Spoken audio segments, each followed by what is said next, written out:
Bowls Australia acknowledges the traditional owners and custodians of the land in which this stream is produced. We pay our respects to all First Nations people and acknowledge elders past and present.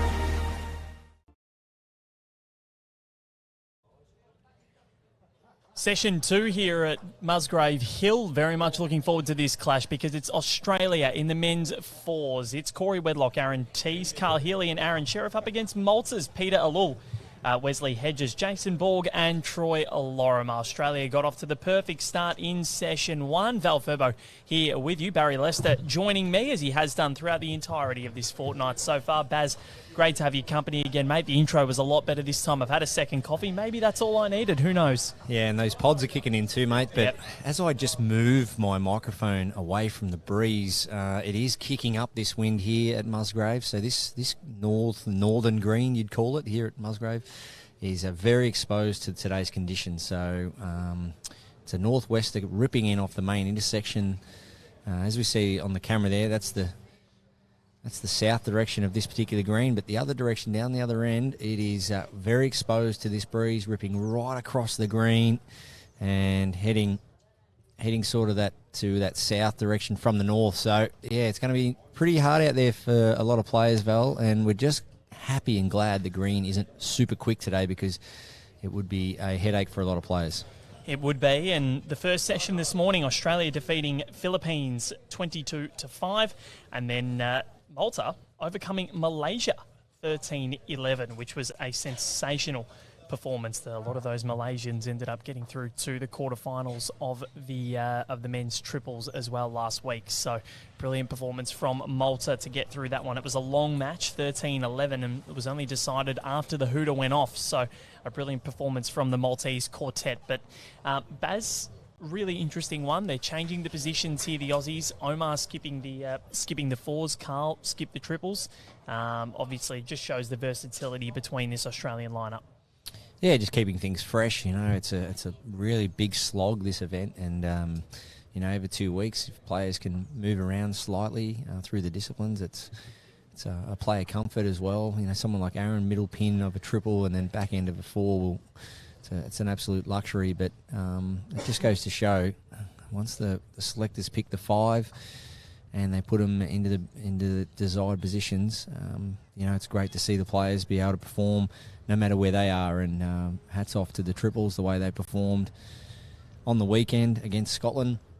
And then now you'll see Aron jump up there and his ability to play all the shots from a back-end player. We'll see that on show today. We saw Corey, Carl and Aaron Sherriff on Saturday in the men's triples. I was fortunate enough to commentate that game in their win over Scotland. I don't think any of them played a bad bowl in that match. They're all in good form. They're already world champions at this event. Aaron Sherriff joined Brett Wilkie as the only male two-time gold medalist as a jackaroo. So Brett Wilkie no longer has to run unopposed for the president of the club. But absolutely sensational they were, and throw Aaron Teys into that mix. He's still looking for his maiden world championship. And, of course, a shout-out to Lindsay Clark as well. Her 450th match today. She's playing it right now against Hong Kong as the hooter goes off. So she is now playing it. Amazing performance, 450.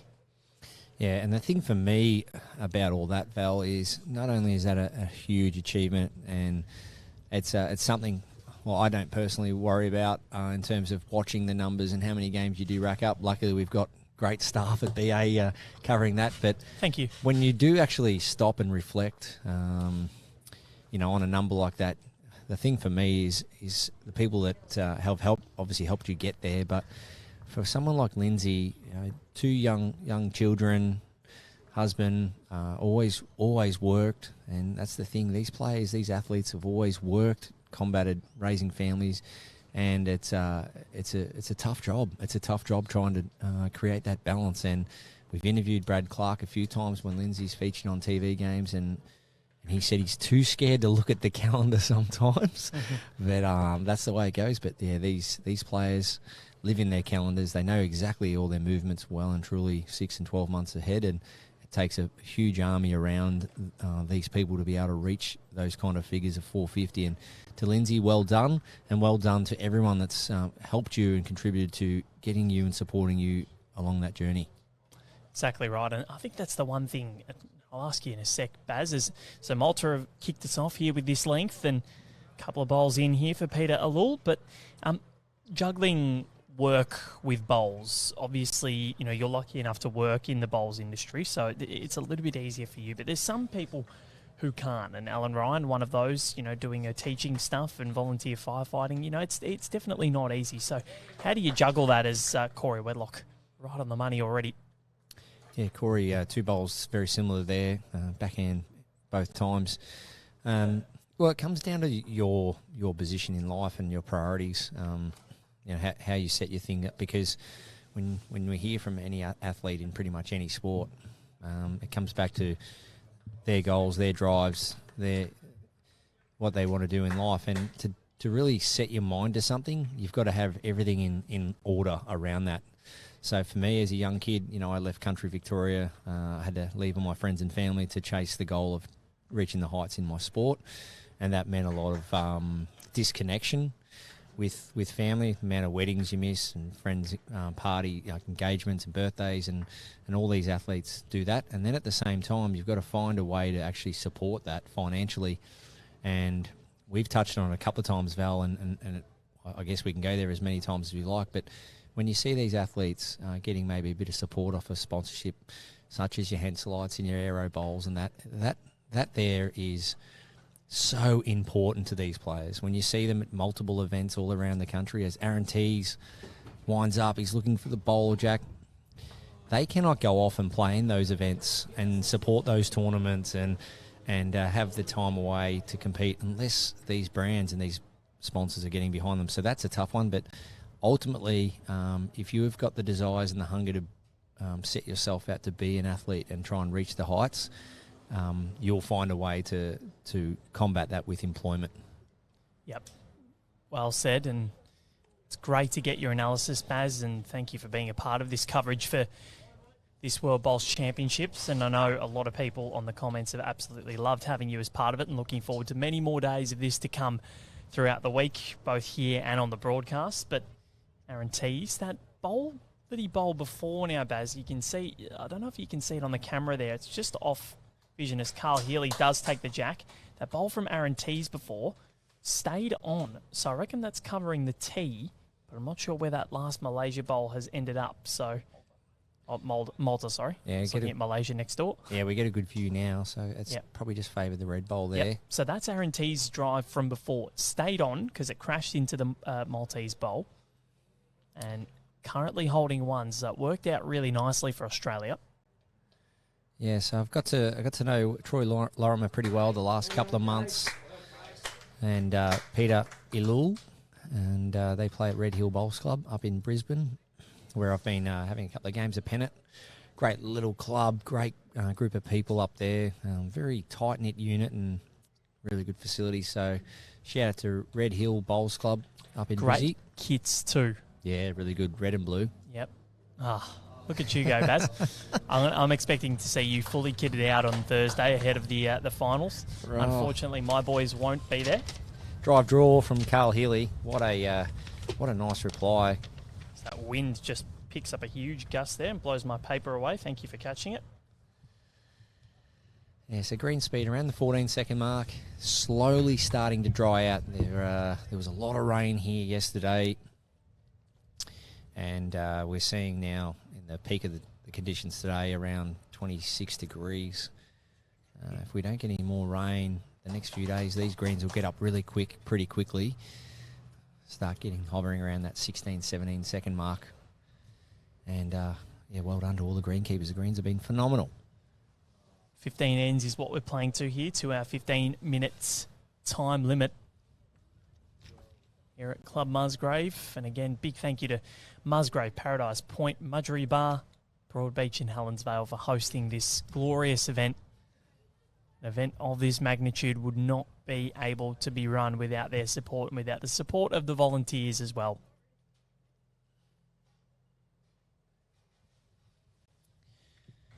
Aaron Sherriff on the backhand.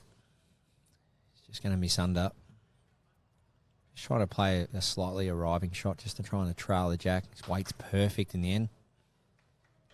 Each bowler has 2 bowls. If you've just joined us and aren't a bowler or don't watch much of it, in fours, it's 2 bowls for each of them. So I have 16 on the green. Troy Lorimer needs to sit and stay or miss everything. He's just 2 bowls on the quick side there. Aaron Sherriff can make a number here if he gets it right. He can trail the jack. There's an opportunity for a 3 there, Baz, and he's come on that hand. Just needs to clear that front one. He will. Needs a jack now, Val. Yep, he's going to crash in, I think. He will. So I believe that's going to be one to Malta to kick us off. Here it is. So good start for the Maltese to get on the board early against this heavily favoured Australian unit. And Australia were defeated by India in the opening match of the triples. Then Malaysia as well came back and won it with gusto. Big wins over the USA and Ireland in the quarters and semis before a massive, massive win against Scotland with an end to play. I don't think they played out the full allotment of ends in any of their knockout matches, which is quite unbelievable. Just shows that they lifted for the big occasion. And Corey, Carl and Aaron Sherriff, I don't think any of them played a bad bowl in that final on Saturday afternoon. Well, that's not something you see every day, Val. I can't say I've ever seen that before. So, as we see down the middle of the rink there, you're probably thinking that's a really thick chalk line, but that's actually a shadow from the wires above the green, because there is a mesh shade cover that can be, you press the button on the machine, the mesh comes over the green. So in really hot, humid conditions in summer, they put the mesh over the green. And as we see there, that is telling us that, I would have thought, that it's right in the middle of the day, because the sun is directly above us. So the shadow is going to be creeping across to the right of that line as the sun moves. I'd love to tell you that was our graphic system, just putting a big dark line on the centre line, but it's not. That looks pretty cool. I've never seen anything like that before. It's a great innovation, though, just to keep the shade on.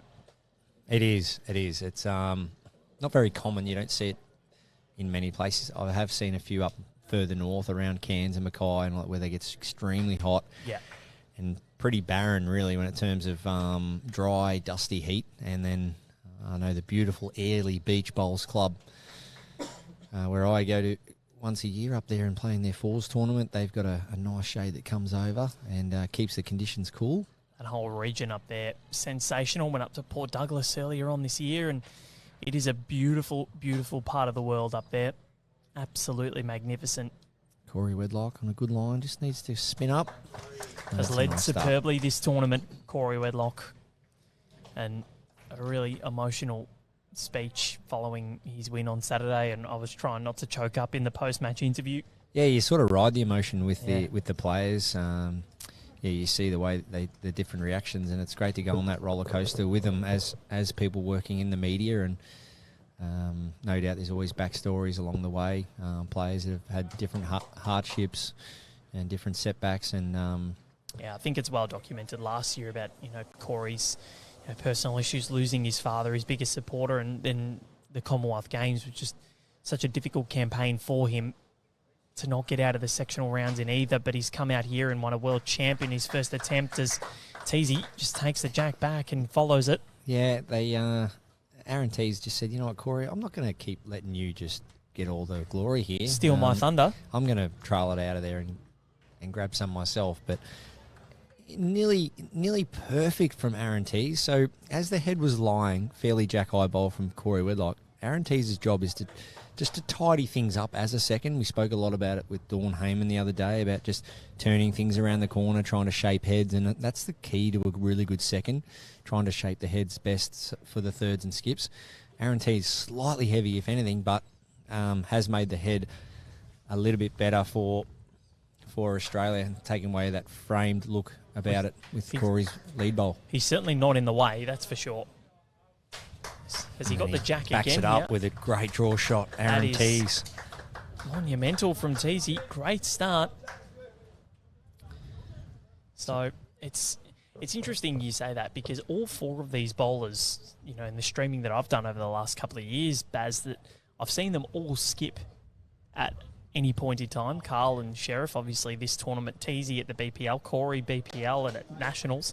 It's pretty unbelievable the adaptability that these four guys have. As we see a great shot coming in here. Wow, that was amazing. Jason Borg. That's a great shot. Probably just down, but good effort. Yeah, that's right. You'll see these players go back to state level, club level, Premier League level and skip their respective clubs and so on. So, but all in all, once you pick your five at this level, it's all about who can play the best, play the role the best, and that's the key. Especially for a lot of bowlers out there at club level, you'll be asked to play in a certain position. And then when the selectors pick you there, it's not bad little way of just saying, excuse me, while you've picked me to play here, can you just remind me of actually my roles and responsibilities in that role? So don't go out and try and play the role to the best of your ability. Actually go out and play to the role. And knowing that role is so important. And as I've mentioned, definitely with the Leeds perspective, you need to be on or beyond and giving your teammates a chance. So, Baz, is that more communication in the debriefs before, as Jason Borg, very close to putting in another one, but is that more the communication in the debriefs and the roll-ups before the tournament, having your team meetings and ensuring that each of the quartet out there have their certain roles, what they need to do, and they play to that role throughout the tournament until told otherwise? Yeah, there's definitely fundamentals to each role. So, you know, the lead to be on and beyond, staying out of the way of his or her teammates coming in behind. Second, trying to shape heads, move things, trail, sit, so on. And then as you see Aron Sherriff giving a lot of communication to his third in Healey. So that's when you start going down a whole different component to your role, and that's communication.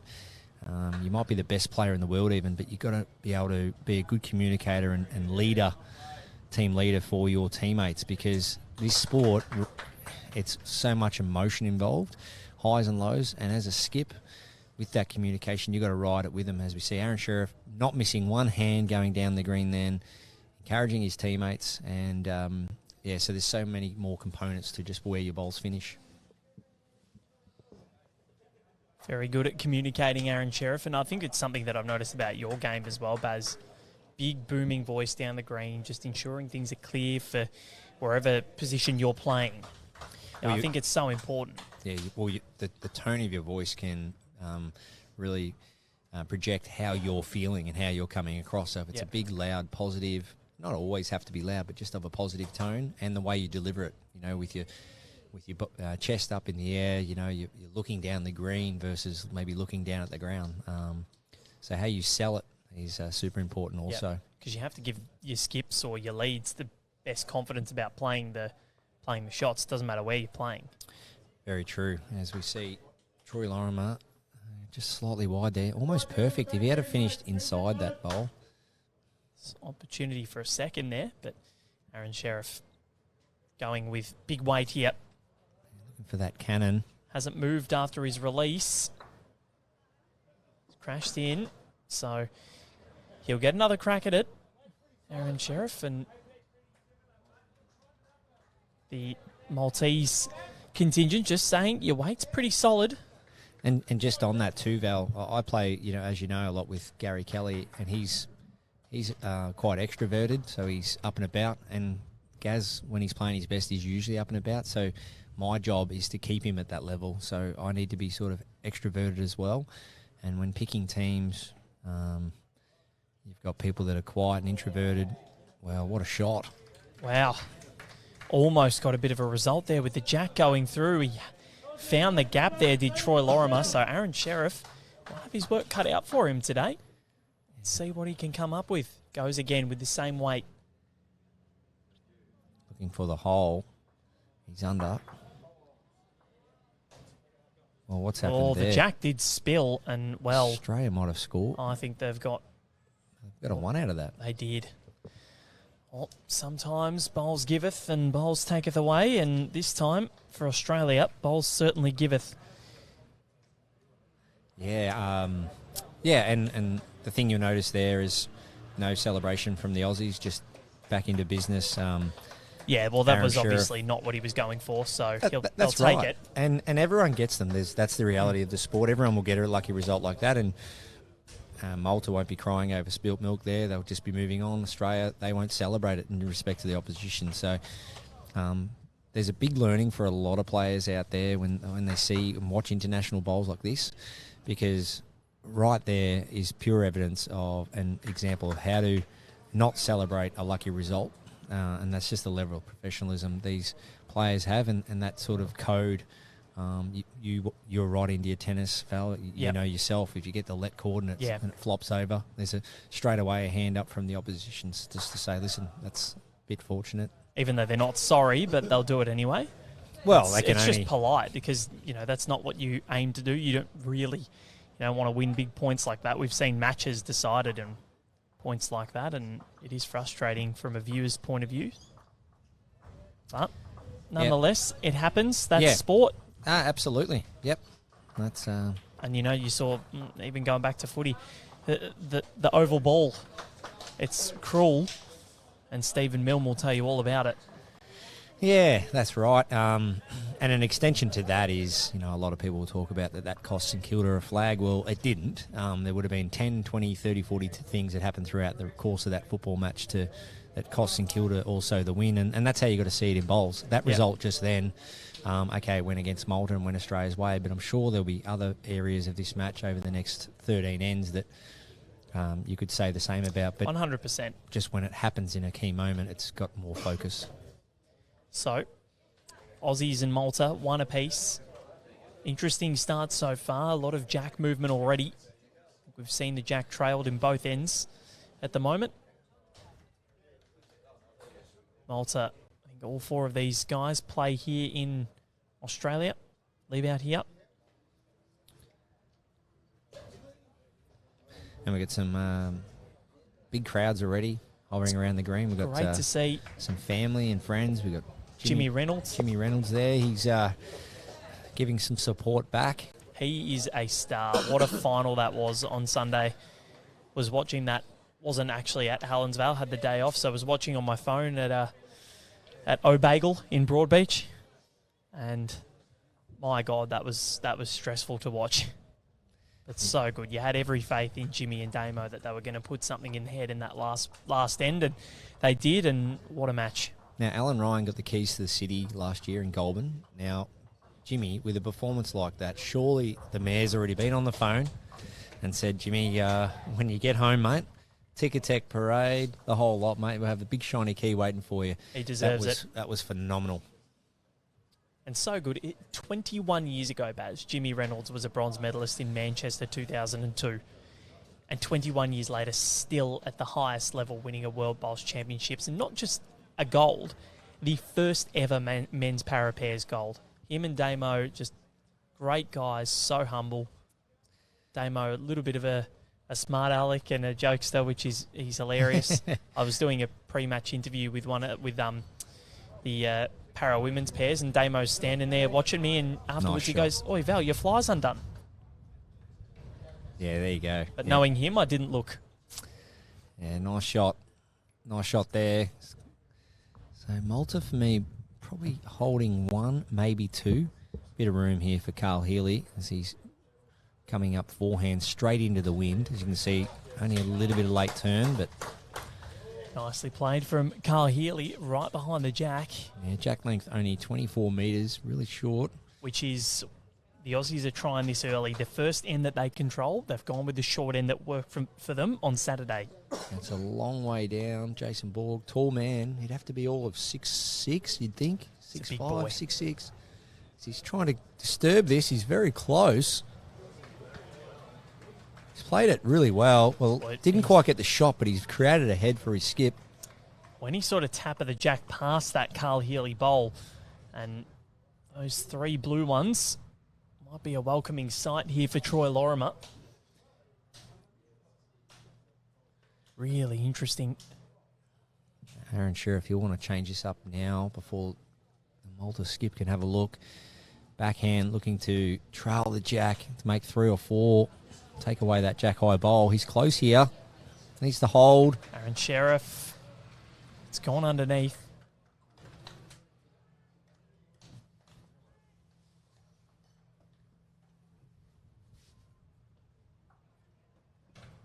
Do apologise. There's a lot of men on the rink. Try and get him to hop out the way. I think they've seen it now, so perfect. Yeah, Teysy just gives a thumbs up there, so thank you, Teysy is the most astute player about this. We've had it at a BPL before.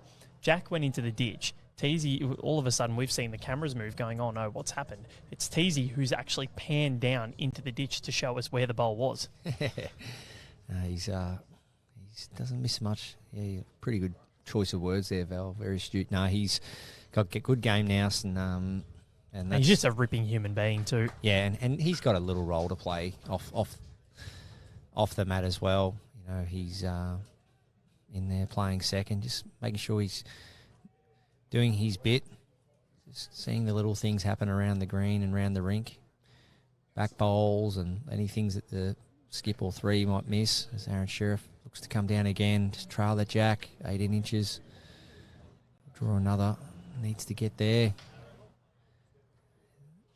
Will it make it in time? Well, enough weight, just a bit high. So the Aussies would be well and truly ahead at the moment in the Leonard Trophy standings, having taken a gold and a silver in the 2 men's disciplines at the moment. Yeah, is there a running? No, I'm just going with it. Okay. Because they would probably be ahead. Yep.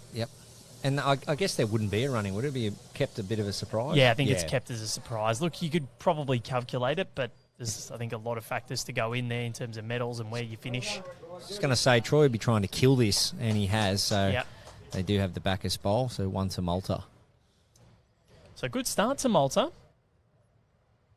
2-1 after 3. But yeah, it's the Aussies obviously having won the triples and then made the final of the men's pairs. Would have them in a pretty good stead here. Yeah, Ireland gold in the pairs, bronze in the triples. So they are definitely up there. So it'd be interesting Scotland to see as well, where all not that far sits. away. But you're exactly right, and yeah, Ireland would be very, very close with Martin McHugh, Stuart Bennett, and Ian McClure all getting through to the semi-finals, which Carl Healey finished off the other day. It's a good one to keep an eye on, isn't it, as this week progresses, just to see even into the pools who's starting to make a move and who's backing up from last week, so you can start to get a bit of a feel on how the overall trophies will look, because as we did touch on last week, Val, obviously these players, they're doing their bit in their own disciplines, but I've spoken to a few players that were part of the World Championship overall trophy in 2000, and one of the most prestigious trophies they could ever win in their life, and that's that overall Leonard Trophy, and in the men's side of things. It's an extra medal as well, so you can go home with 3 golds as a maximum here at the World Bowls Championships, which is as we saw with the para guys. I love that, Val. They get an extra medal with the overall para trophies. It's just great to see, with a couple of gold medals around their neck, So, no, absolutely love that. And that's the thing. This para team has made history, Baz. The Australians are the first para team to ever achieve this at a World Bowls Championships, and all 6 of them get to go home with a gold medal, plus the directors. So, it's great for these pioneers of bowls. Serena and Cheryl, obviously, they would have been disappointed not to get to the final, but then you've got Jake and Jackie in that final against South Africa, and then the final of the men's pairs against South Africa. Epics, absolute epics. Yeah, nice lead bowl there from Peter Ellul, just short of the jack, at 10 inches away. Opportunity here for Malta to make the most of a rare off end for Corey Wedlock. Just not quite getting a perfect weight for me with his last Corey Wedlock, just not reading that bit of breeze as it gets up. But Malta here holding 2. Bit of a southerly breeze now, Baz. Yeah, it is swirling. That's the last thing you want, swirling wind. You don't want to look up at the flag and go, right, I think I know what it's doing, and then you look back a couple of minutes later and it's all over the place. So just that inconsistency that hurts, isn't it? Yeah, and we've got to, as you know, we've got to keep an eye on things, keep an eye on the conditions so we can give you the best read at home and get a feel for the conditions. Wesley Hedges here needs it to keep going. It's just pulled up. He wasn't on a bad line, just didn't have the weight.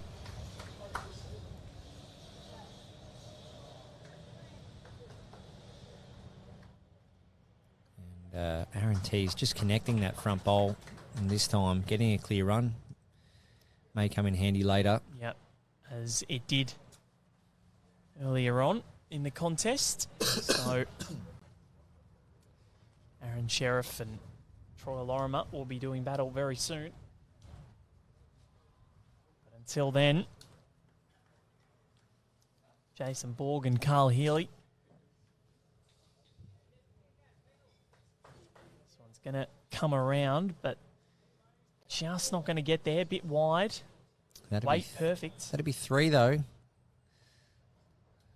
I reckon Australia were only 2 down before that. I reckon that's enough for 3. So, dare say it'll change at some stage. The winner probably not played yet, Baz? No, not yet. But this is going to be a big effort. Carl Healey needs to hurry. Aaron Sherriff doesn't mind it too much. Helps.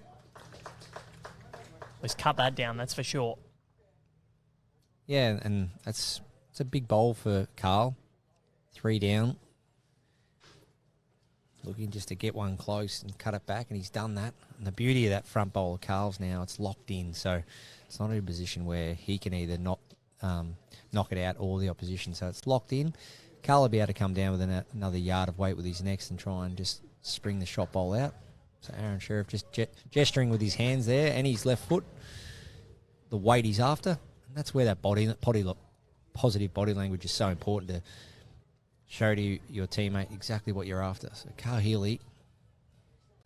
Derek Lind just saying his picture's frozen. Just refresh your page, Derek, and that should work. But everything on our end is working all fine. So just refresh it, and hopefully that's all okay. But Carl comes around the back.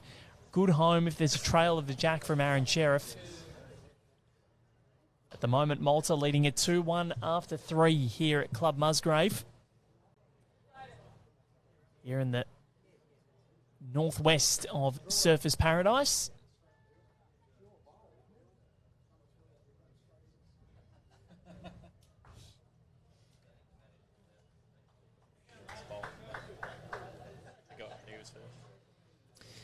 Troy Lorimer just forgetting that he was first instead of Aaron Sherriff there. And yeah, that can happen.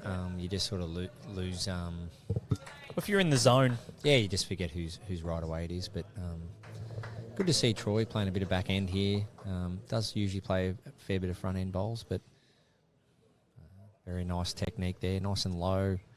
He's just looking to try and turn their nearest bowl over the jack, make a couple. He's played very good weight and gone to a pretty handy home. So Aaron Sherriff, yard of weight, tried to trail the jack, make 3 out to the wing, or just Carl Healey's bowl through the shot bowl, and he's very close to there.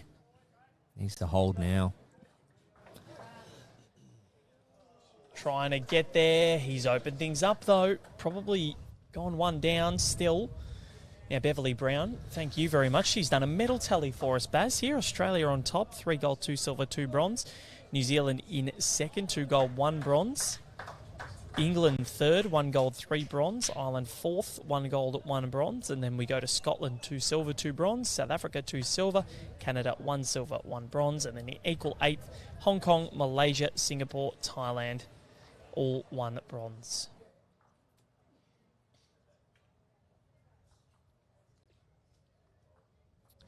Great job, Beverly. As Malta, I think, hold 2 shots here. Troy Lorimer needs to get another one in there. Missing high. So Aaron Sherriff, for these particular conditions, I think this is the easiest shot. Aaron Sherriff, he'll go big here, looking to take the 2 bowls out. Wind has really picked up, Baz. Yeah, if not, it still may be a forehand trail. Okay, so forehand trail it is, or confident draw. We jogged in after this straight away, Aaron Sherriff. He was happy with it. It's coming. Hurry. Has he got there? That'll do. I think that has done the job. And Aaron Sherriff, high five from Carl Healey. We continue this seesawing affair of ones. 2 apiece after 4 ends here at Club Musgrave. Australia level proceedings. But they are on top of the medal tally with 3 gold medals. New Zealand following close behind on 2, thanks to Taylor Bruce's come from behind win against Kelly McCarrahan. Canada still just struggling to get out of that silver medal position. Just the 1 gold medal back in the pairs in 2004, men's pairs. That is Ryan Bester, one of those, and he's looking to add a world singles gold to his account this year. He's finished with the silver medal a couple of times, and Shannon McElroy defeated him in 2016, and he's back looking to go 1 better. Lost in the 2016 World Champs final and 2018 Commonwealth final. But the final will be at his home club of Broadbeach should he get there. Defeated Ulla Backrun of Sweden in the opening round this morning, and Ulla will be in action next. We're going to be bringing you that clash with the Swede and Sam Tolchard, the world champion of champions, winner from last year. And of course that match, our last sort of here on Rinkside Live with our coverage, our last non-Australian game of the week. Bringing you a bit of international flavour today. Good start from Corey Wedlock, getting 1 behind. This lead battle really interesting against Peter Ellul. And Corey Wedlock, who was just completely locked in with robotic precision on Saturday. Again, getting in a pretty good position there. Right at home, Jackaroos looking right at home on these Gold Coast greens.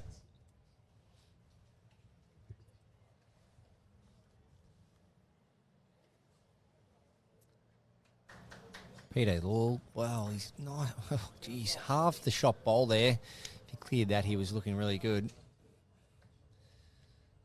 At least he's giving his second a bit of a chance there. He's a bit of a pathway, a bit of a guide there to the jack. Aaron Teys on the forehand.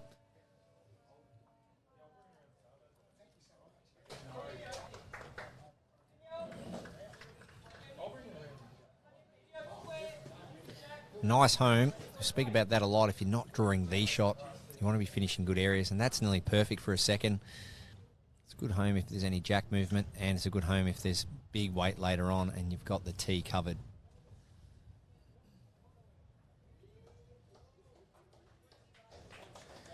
So,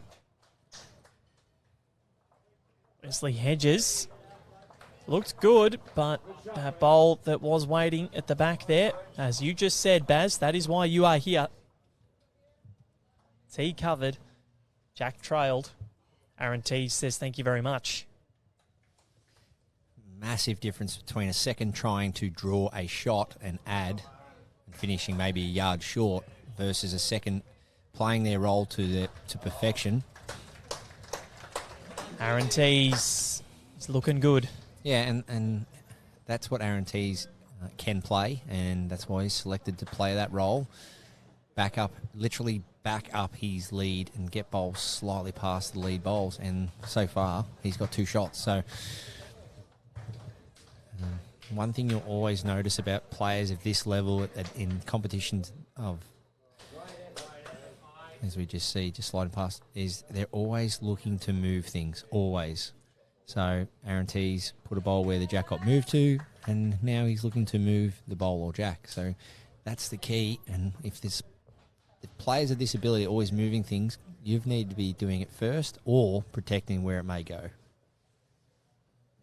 So Borg and Healey to do battle once more. Carl, a world championship winning skipper. Now, such an amazing performance to win his first World Championship goal, skipping against Alex Marshall, but not to mention just over a year after making his international debut, sat in purgatory for a year being in the squad, but then lockdowns came and skittled any plans of a World Championship or any international matches, and finally got to play that first game in May last year. Hasn't looked back since. Yeah, just adding on to that, poor old Carl, he was selected to go to Hong Kong too. And, that didn't go ahead so because of COVID, so he had to wait even longer. And what an event that is, the Hong Kong Classic coming up in November. And it's its first Classic back after a few years out with COVID. Very exciting. We've got a few Aussies making an appearance overseas later on this year. We've got Nathan Black and Jesse Cattell going over to play the World Bowls Junior Indoor Championships, the Under-25s event. And then Kira Burke and Nick Cahill going over to Burnside to play in the junior singles competition over there. Looking forward to seeing what those two can do. And Jason Borg, well, he's not far away here. He wants the jack back. Got all the catches.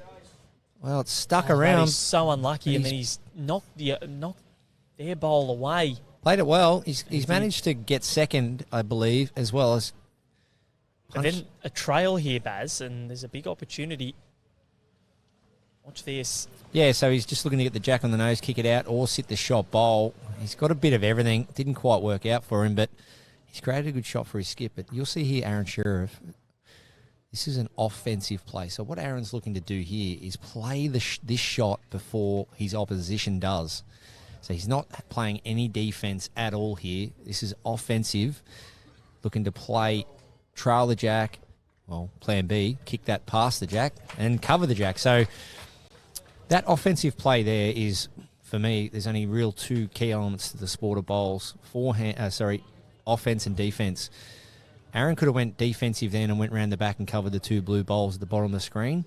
But no, he said, I'll try and play this first on an offensive play and look to take the opportunity away from the opposition. And he's done that. Yes, there is still a slight chance that Troy can play this shot, but by getting in first, he's really tried to shut down the Malta skip. He's made things difficult for Troy Lorimer, you're right. So, really interesting end so far. Is this where the Australians make their move? Looking good currently, but Troy Lorimer has played well. He's got a good release, Baz. Yeah, nice and low. Gets the bowl away great. Just travelling, though. Yeah, just kept himself slightly open with the breeze there. So when playing in windy conditions, it's so important that your body is either stays really closed off to the wind. So Aron Sherriff just letting that one go. So backhand, just looking to try and get to the bottom of the screen. Just needs to hurry now. Gets a clear run, he might. No, well, so Troy Lorimer here. So I'll just lower my voice a little bit. We're not too far from the rink here, but Troy Lorimer. So the breeze is coming across his body, and he's got to not open his body up too much with the delivery. He's got to try and keep it closed and really direct to his line here. So on the forehand with weight. Troy Lorimer. Now, he's not far away from some sort of a result, but hits his own out. And, well, this is looking like it could be a big collect here for the Aussies.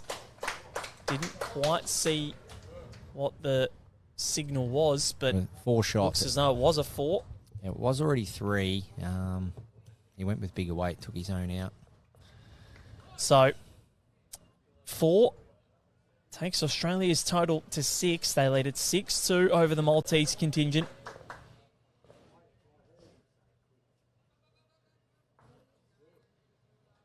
So, 5 ends played. We're a third of the way through. And Australia, they make their move. It was 2 apiece before that. No multiple had been scored. For the first time, someone wins 2 ends in a row. Brilliantly constructed by the Aussies. And that's that seconding from Aron Teys. Once again, a second is just like that umbrella for the lead. Just covering off everything the lead's doing, getting in behind their bowls. And Aaron Teys, well, we saw trailed the jack for one and then got another. Sorry, covered the back when the jack got trailed and then drew another. So Aaron Teys, back-to-back ends, getting bowls in the area. And then once you know your role, Val, it's then a matter of going out and practicing and executing in your training. So out at Clubland especially, you'll see a lot of players week to week probably just go out and have a bit of a roll-up during the week. And that's fine, to just get bowls down. But when asked to fulfill your duty come game day in a pennant environment or a tournament environment, and you're asked to play a draw to the ditch or a turn a bowl with a yard or something like that, if you're training it and practicing it during the week, your confidence levels will be through the roof come game day to be able to play it. Especially, I find, drawing to the ditch. Drawing to the ditch is such a confidence-driven component of the sport, and if you're doing a lot of it and practicing it, sometimes when it presents itself game day, your confidence levels will be much higher as opposed to not practicing it. As we see here, Peter Ellul is trying to disturb this head. Well, that's perfect. He's created a much better head for Malta. That's a brilliant lead bowl from Peter. He's been good, Peter Ellul. And Basil, harping back on your point about drawing to the ditch, I don't know if you saw it during the vision impaired mixed pairs final, but Jake Felberg did it twice the other day against South Africa. It was one of the best exhibitions of ditch drawing that I've ever seen in my life. He hit two bang on the money within a couple of feet of the ditch. Bowl was right in there, as trailed in by Jackie Hudson. Australia scored a 3, and that went a long way to determining or to getting them out to that big lead that they had before South Africa managed to stage that final end thriller. But Jake Felberg, unbelievable to be visually impaired and to do that and have that touch. Sensational.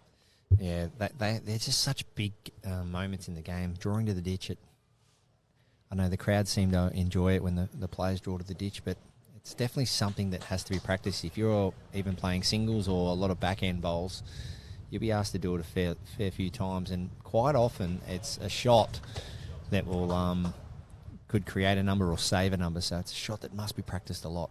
Well, what about the BPL 14 final last year? Ben Twist drawing to the ditch against the Moama Steamers in that final. Just sensational. He skippered that brilliantly. Yeah, drawing to the ditch, and as we're seeing, especially in the BPL format, Val, is tiebreakers now. Many of the teams trying to put the jack in the ditch early to shut it down, but if you're a player that can draw to the ditch well, you've got to back yourself, and a lot of practice goes into it. Are we going to see you step up and put one in the ditch at BPL 18 in November, Baz? Hopefully. I managed to snatch one into the ditch last year that went a long way to us doing pretty well. But you certainly did. But it's not something I leave to chance. I know leading into the BPL, I'll get some time on the carpet, probably at Tweed or Paradise Point or something, and definitely practice those shots. And if the big man down the other end, Gazza Kelly, calls me on it, I've got to be ready. And as does Malta be ready here, because as much as there's a bit of room for second, they are 3 down. Big Jason Borg, what can he do? Well, he's got all the answers. He's got the shot. Sensational from Jason Borg. The big boy gets a big result. Carl Healey, backhand now. Ditch weight. Looking for the shot bowl. Ideally clean because the jack's in a great location. He's close here. Carl Healey, not far at all. And he's got it clean. That's the perfect result. One down to 4 up. Yeah, and the run-through. So he didn't stop and stay jack high. He got the run-through. So now it's left for Big Jason to dead draw it again. Might still only be 2.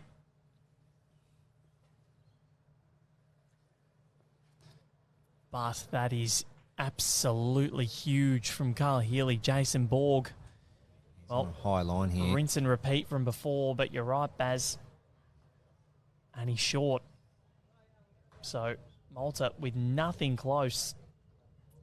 That was his previous bowl. Absolutely magnificent. And Val, the difference between Jason Borg's bowl here, standing up like that and then falling over, if it falls over, it's very extremely hard for Carla to get the shot. But as it's standing, it's wider on the jack, it's a wider target, and it's more vulnerable to be moved. Carl came down with really good weight, sat it perfectly, Yep. and ran on and didn't create a target himself. Great shot, Carl Healey. Yeah, he kept it a very, very slim as well. It stayed up on its bias and didn't flop over. So Carl Healey continuing his good form. I was talking to him before. He said the job is not done yet. Even though he is a world champion, he's got another event to play, and so driven as Aaron Sherriff puts in yet another. That's probably going to count. And that's that overall trophy as well, Val. They know no matter how well they go in this event that there's an overriding factor. And of course they want to be winning gold and they want to be doing their best, but they know every result they get goes towards that trophy. Well, no Australian bowler has won, or no Australian male bowler has won 2 World Bowls Championships at the same event, on green anyway. So these 3 looking to achieve it.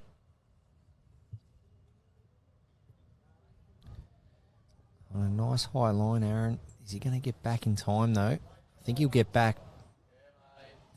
Yeah, okay, he's done enough. So Troy Lorimer now, I'd say he's at least 4 to 5 down. It's not looking good. I just don't know about the front one up the green there. So Troy needs to find a yard of weight. Same line, 1 yard of weight to cut it back. This is where the Aussies making their move. I believe he's tight here, Barry. Probably more so, yes, he is tight, but he had to have reached, even if he was tight to turn his own up or wide to sit something, just not quite giving it a chance there. So we'll get a signal coming. Kicking out a few. Yeah, that's the one I wasn't sure. So this one's going to be close. This could be 5 or 6. It is 5. That is massive from Australia. They were at 2 all after 4. And after 6, well, they lead at 11-2. 9 shots in the last 2 ends. They have stormed out. Big lead now for the Aussies as they make their move. Corey Wedlock locked in.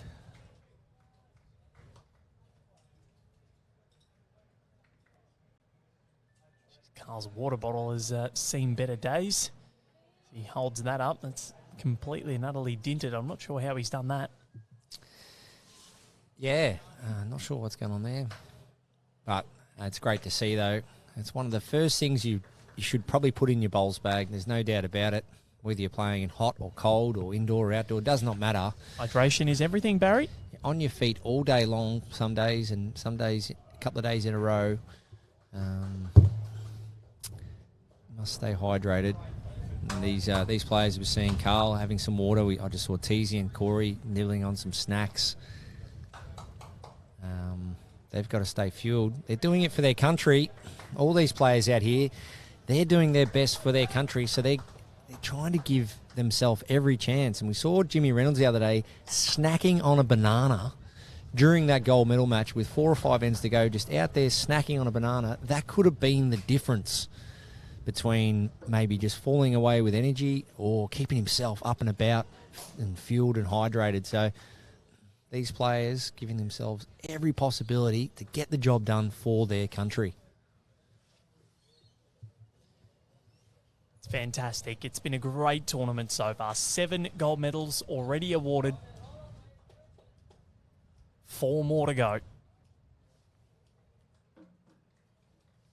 Joey Gigo, how are you, Joe? Long time no see, mate. Hope all is well with you. The Aussies have really, they've found their consistency here.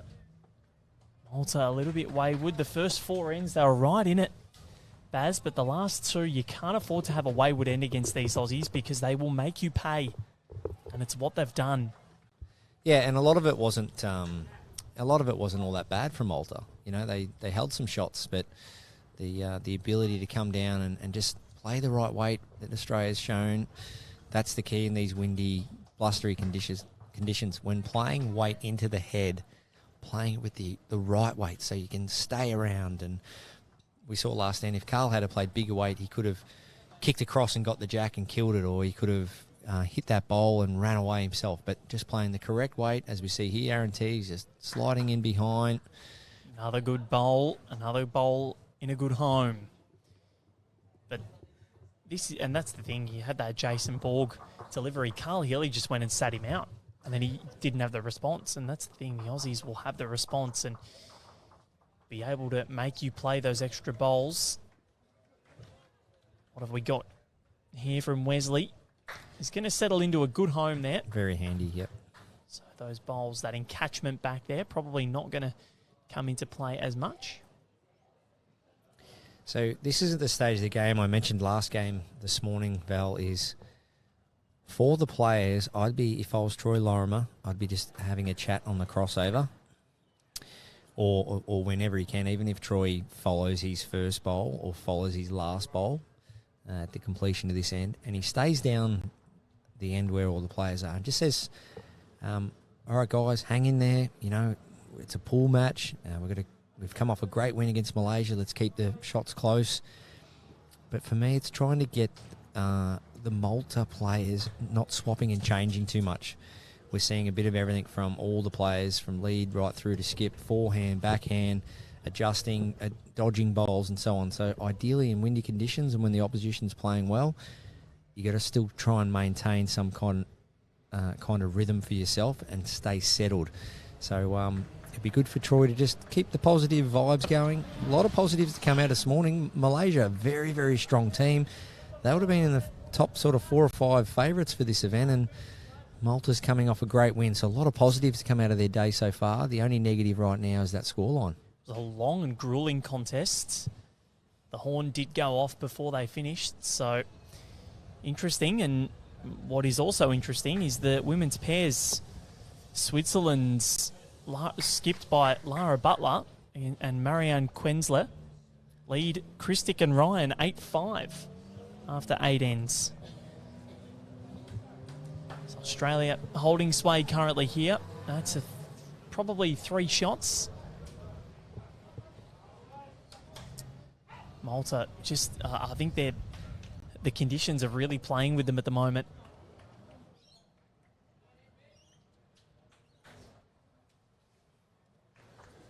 Aron Sherriff doesn't need many more invitations when the room is this big. Let's see what he can do here. Currently holding another number. This one's coming. Yeah, way too much room for Aron Sherriff, especially on a pretty kind surface. You know, it's still only around that 14 to a quarter mark. Yes, it's a little bit gusty coming off the north, but so for Troy, he's had to sort of play a bit of everything the last 4 or 5 ends. Runners, draw shots. Last time he played in this direction, it was 2 forehand runners. For me, it's just in that uncomfortable sense of the scoreboard and uncomfortable sense of being down again on the head, just trying to really settle himself, just find a line and a length and give himself a chance. He's out on a pretty good line here. If you can just try and follow Aron Sherriff down. And he's nailed the line, perfect line. This needs to find 6 feet. So a lot of positive to come out of that bowl for Troy. Beautiful line. Stick to that. Add some weight, and hopefully he can cut it back for his country.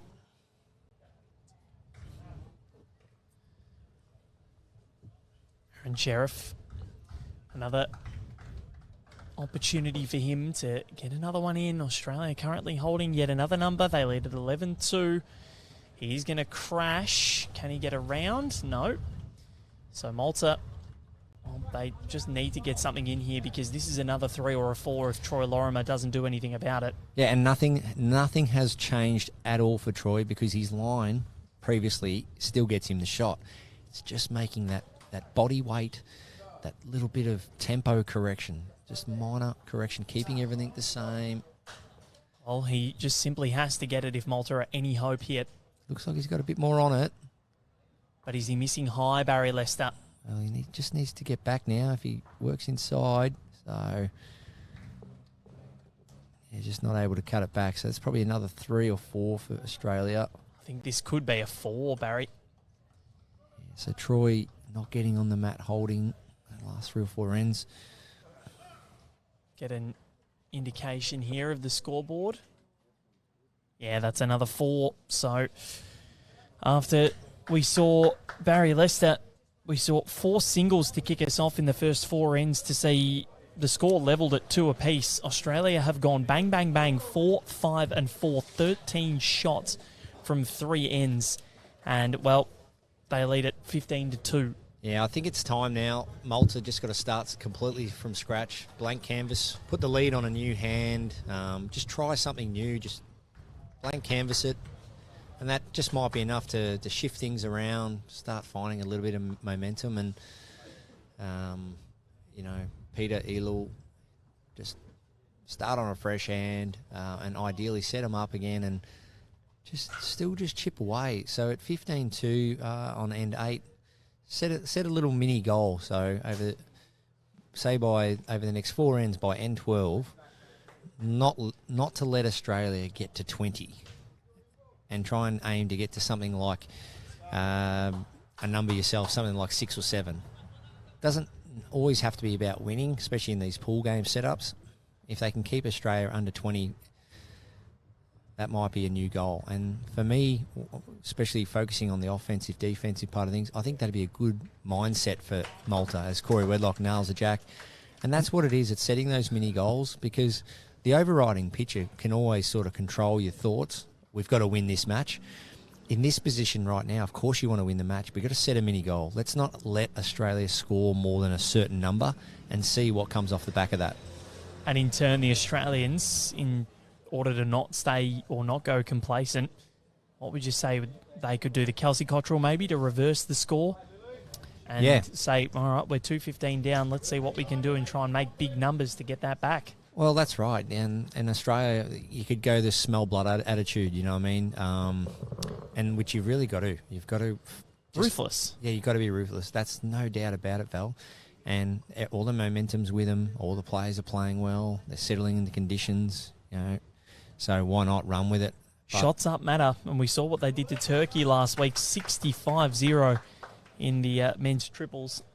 And the Aussies, they'd be looking to smell blood again and get a big win for their shot difference. And we see in any of these pool sections or in sports that we love, AFL, the Premier League, Baz, big wins go well for your percentage or your shot difference. Yeah.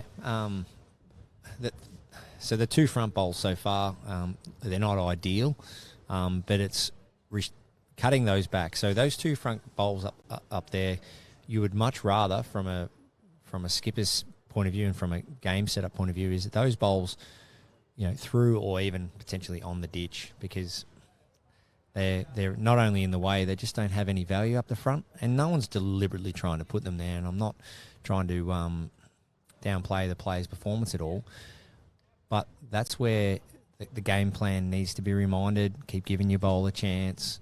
And Malta's, they're trying hard. As we see here, Big Jace, he's having a crack. Both players, Troy, they're all in the hunt here. Great. So you see the reward there with a little bit of weight. You work off things. So to Malta's credit, they're hanging around, and all they need is once again just to get a little sniff, get 2 or 3 shots here or there, and be back in this fight over the next 6-7 ends.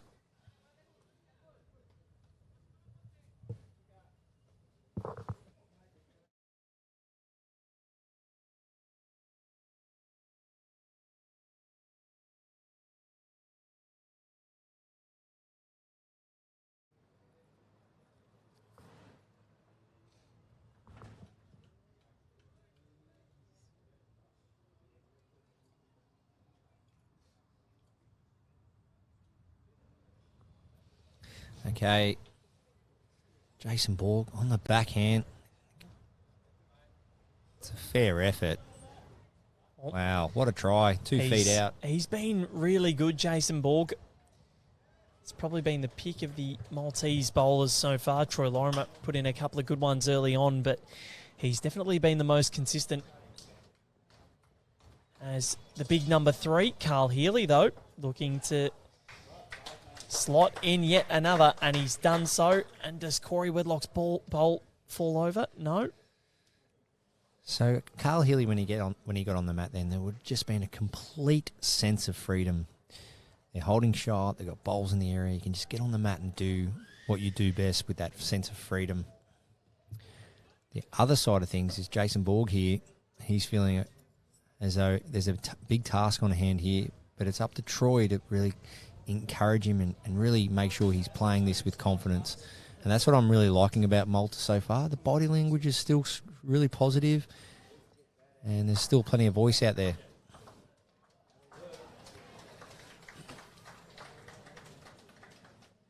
So Jason Borg crashing into the front bowl, Jack back.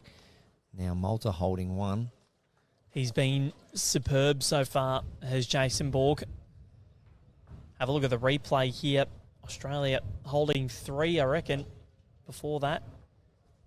This was in the area, gave it a chance, and Malta now on the board with 1 at the moment, but skip's still to come. And Aron Sherriff doesn't need many more invitations, as we said before. Aron Sherriff on the back end.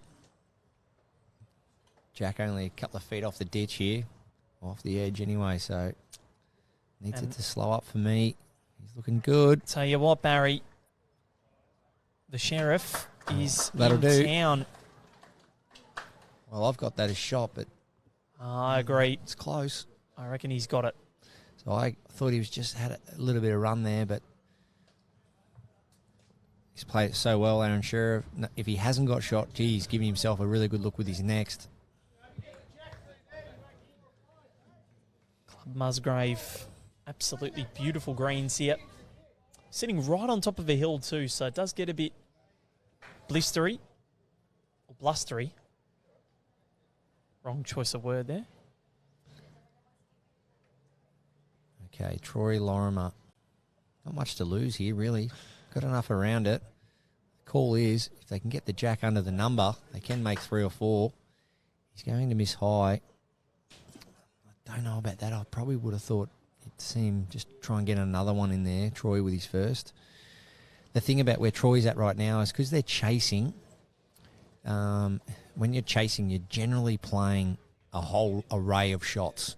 Forehand, backhand, draw, drive. So Troy's played runners, draw shots, conversions, the whole lot the last 5 or 6 ends. And that's just how the game is presented. But for me in this particular end, it would have been good for Troy just to settle, try and play a big draw shot, restrict the room for Aron, and sort of close this head off, and then maybe look to create something after that. So just see the Malta team having a bit of a chat here. So if Aron doesn't change this, I reckon, well, he's playing weight. I don't mind this either. They're looking for the cannon. Not far off. He's got it. And, well, it beggars belief how someone can be this good. Yeah, so there's 2 options there. Just draw another and get another one in there, or completely take away any danger. So as we see, there's a pool of Malta bowls. He knew if he gets the red bowl, the red toucher, he takes out their nearest, and if he kicks off, he can remove the others, and he gets it perfect. He's unbelievable. And they communicated that. Everyone on that rink, every Australian player on that rink discussed that shot. That's what I really love. It's a team performance. It is. And the skipper ultimately has to play the shot, but it comes back to a team decision. Well, Aron Sherriff, there is a reason he's a 2-time world champion. And one of the best in the world. What has Troy Lorimer got? I think he's going to miss high here, Baz, but gets down. Might stick around. It may stick around here. So I'm not sure if that's cut it down just to 1. It has. So a good effort there from Troy Lorimer as we round the halfway point. Australia, they lead at 16-2 on the back of some Aron Sherriff brilliance. And they've now won 5 ends on the bounce, Barry Lester. Just the consistency and ability to adapt to the conditions has been the difference so far. Malta already on the board with a win over Malaysia this morning. Australia over the Philippines. But they have continued on their merry way, the Aussies. Yeah, just throughout the sort of 3 or 4 ends over the last, what's that, half an hour now, 40 minutes. Australia's just that front-end pressure and shots play, just to be able to sit things, move things, and put bowls in the right position. We saw Aaron Teys sit a bowl earlier for 2. We saw Healey sit a bowl out for 4 or 5, and then we saw Aaron Sherriff play that big conversion to make 3 or 4, and then to see Troy Lorimer reply with a nice draw shot was great to see. So there's a big picture here, and that's the key component to this particular stage in this match for both teams, but more so Malta. The key component is shots difference, and that's where, when you look at the ladders, everyone's looking at results and ladders and all that, and it comes back to shots difference. And Malta want to be able to keep this, I would have thought, under 10 or just around 10 from where they're positioned now. So they need to gain another 4. The ultimate reward is winning the game. Now, that's going to be tough from here. Of course, they're going to be still trying to win, but the next best win for them, I think, because it's 14 difference now, is to keep it under 10. And if they come off the green and haven't only lost to Australia by 8 or 9, I think that's a win, because after winning this morning by a couple against Malaysia and only losing to Australia by 8 or 9 potentially, then their shots aren't too bad, and they're 1 from 1 with 1 to go today. So they're the small wins, and that's how you got to be keeping approaching pool games.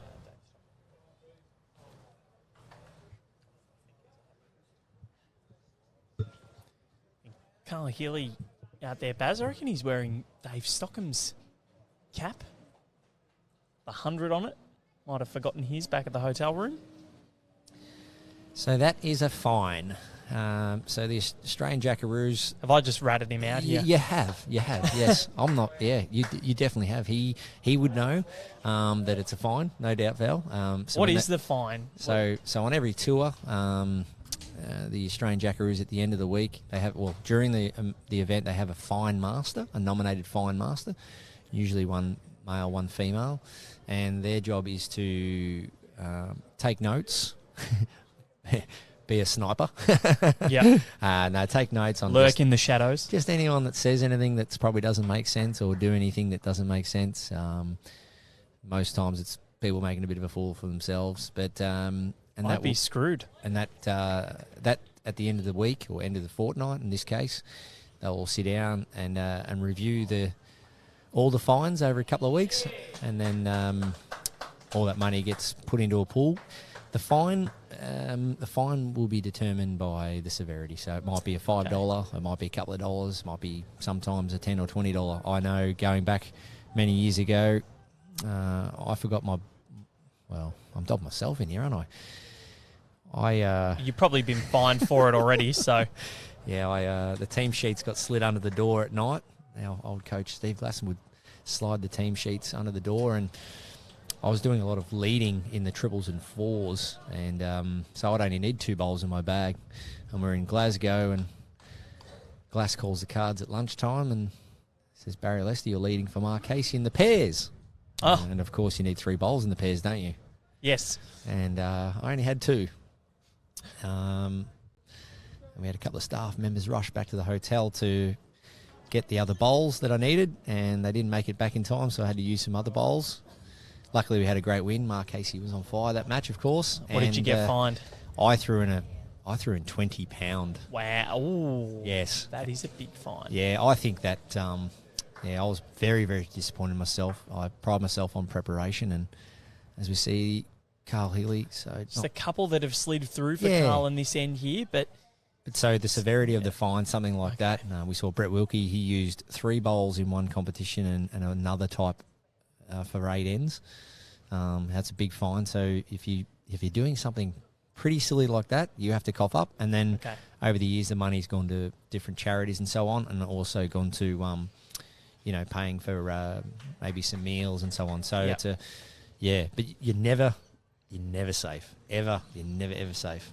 And, of course, the cards, the Jackaroos keep a little card on them. If you can't present your card, it's a fine. So it's all adds up to the banter and the fun and the off-green antics. And there'd also be, the laughter at the expense of the person that has to pay the most at the end. on your tours, who would that person normally be? I think there's...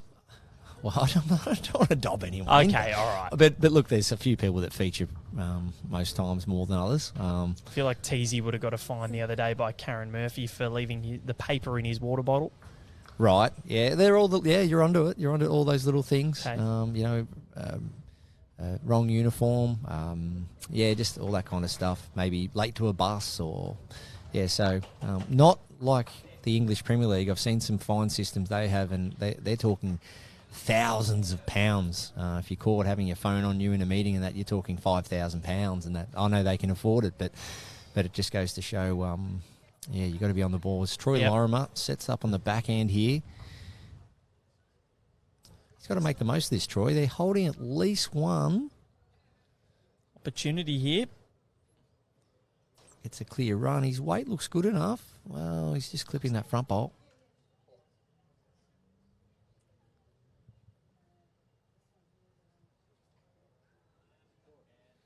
So we've got a strong gusting northwester breeze just popping up at the moment. We see the trees. Conditions are not easy.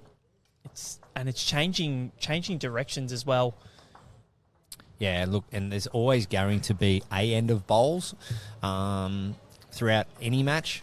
And in conditions like this, you probably see more than what we've seen so far. But there's always going to be one end where, unfortunately, what happens if the front end don't nail it, it starts to set a bit of a trend. And then, as you can see, all the angles coming into the jack, both wings are covered. And then once they start to be covered, it becomes hard for everyone to get in there. And that's just the trend of this head.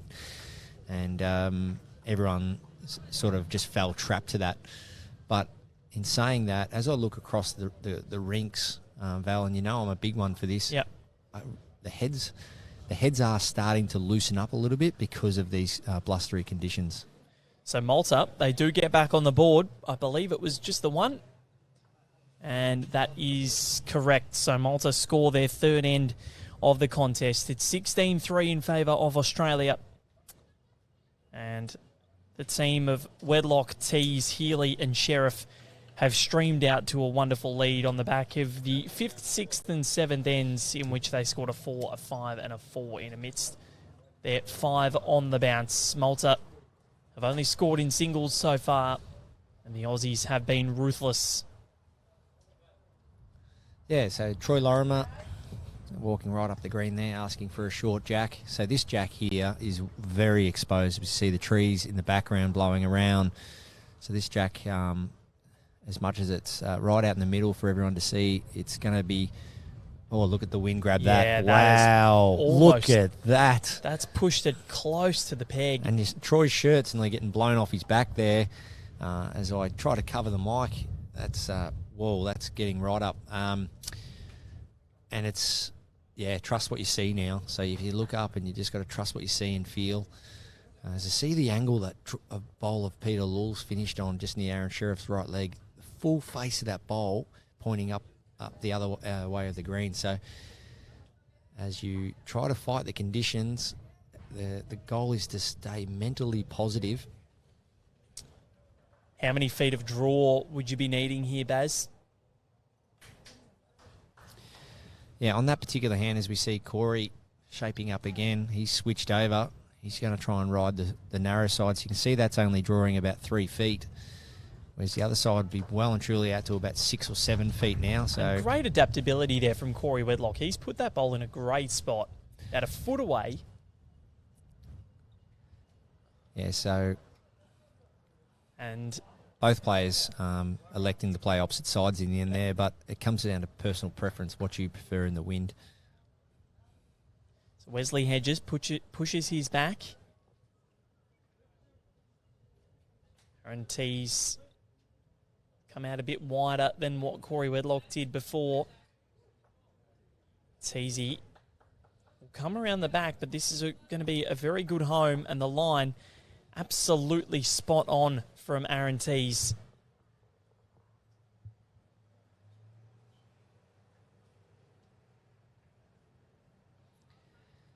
Yeah, a bit of room here for Malta. Probably about 2 feet to draw the shot. So both bowls there from Wesley, nearly identical weight. On good lines, just 4 foot heavy as Aaron Teys shapes up on the backhand. He's got a clear run at this.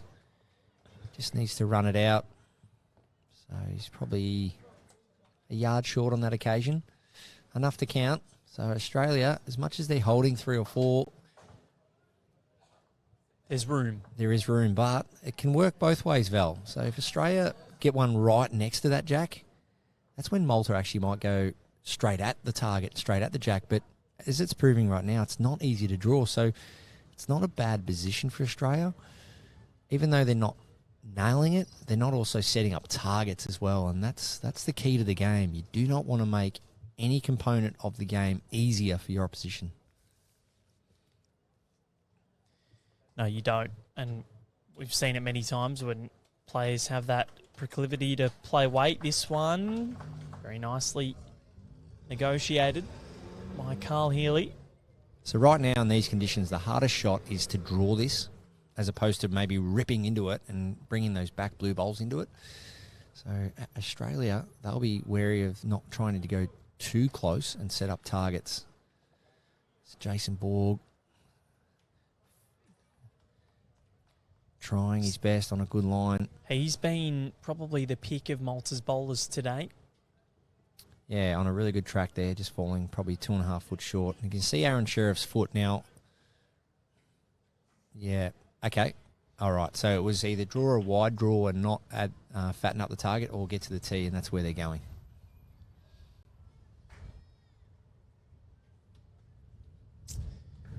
Teys the call, and Teys where we're going. You're right, Baz. It's a good tactic by the Aussies, and this one might end up right on top of it.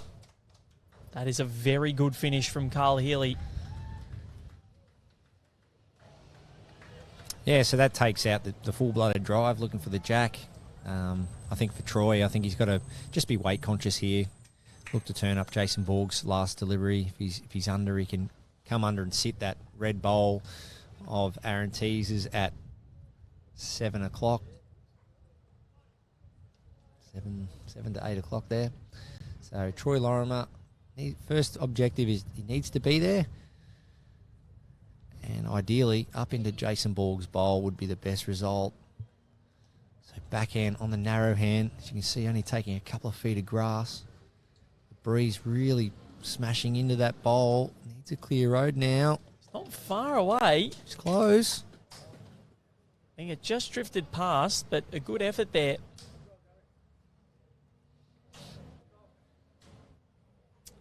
Well, maybe. I'm favouring that Jack High bowl of Corey's. Yeah, it's hard to pick. I think it's closer than definitely that one at sort of 8 o'clock, 8 o'clock. But I think you're right there. It's definitely between Corey's and Troy's last one. So unless Aaron Sherriff can change things, it is going to come underneath. Just a bit short. Yeah, Jason Borg going in. That's the key. So the head's changed since Troy left the head. So there's been 2 or 3 things that have changed. Troy's obviously had an impact with his delivery, and Aaron has too with changing angles up. So now Troy's job is to inform him of those changes and then to try and direct something for him to play, which he's just done there. So Troy Lorimer, something similar on the backhand, looking to work under that front blue bowl.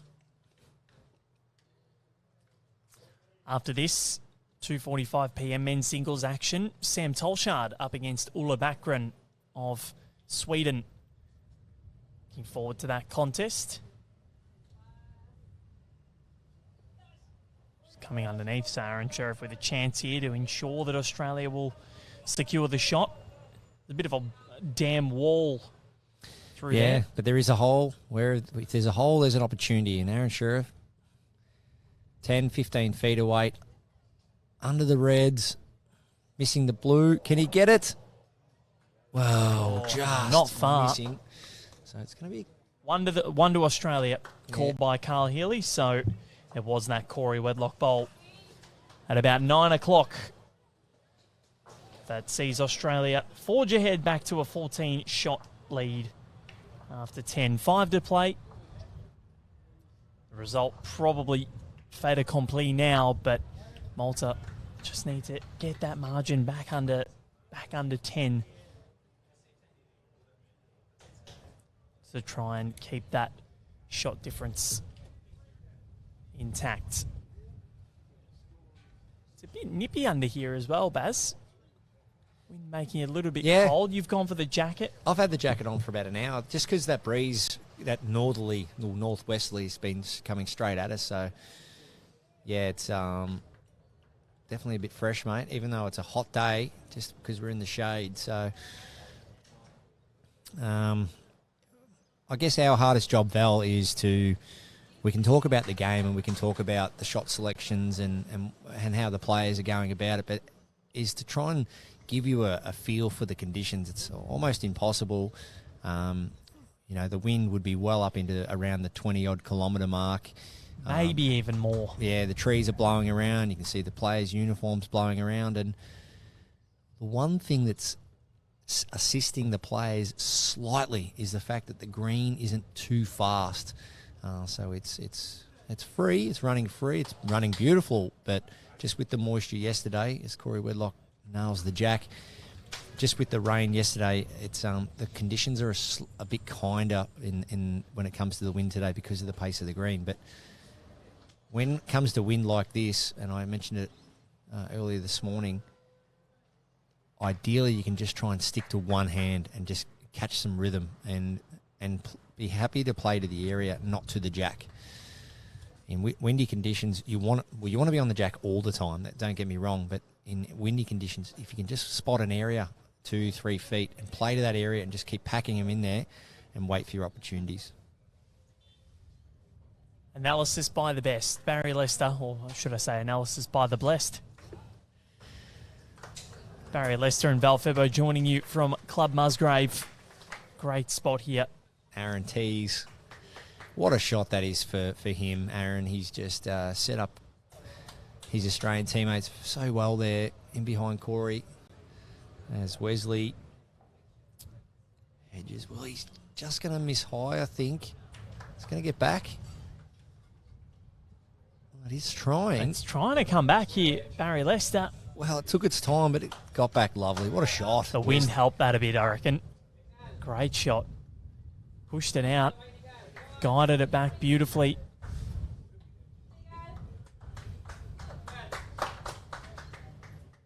I reckon this one's going to end up far to the right of screen here. That wind pushing. Oh, it stayed on the line. That one held out.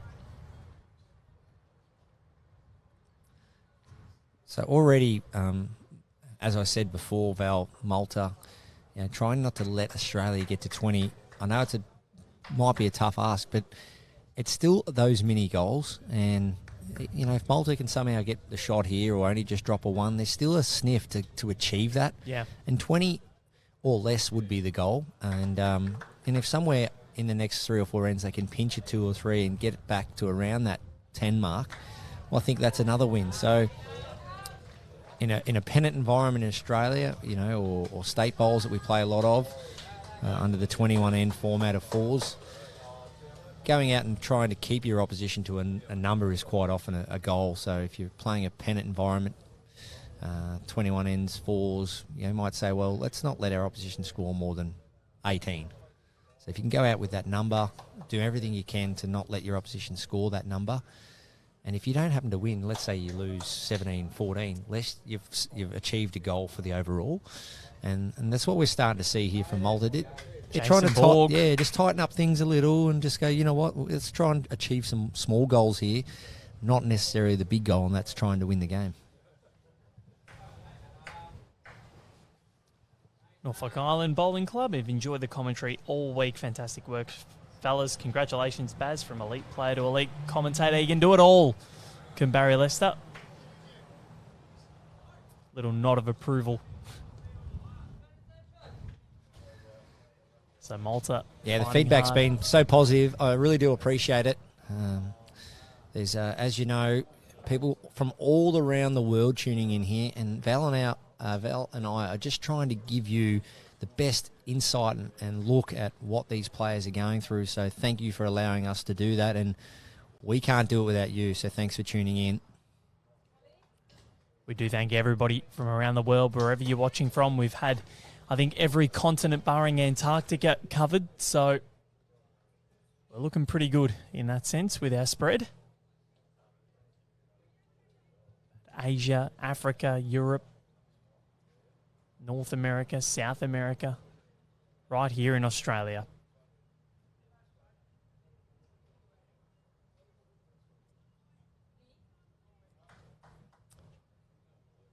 Australia looking to continue this stranglehold.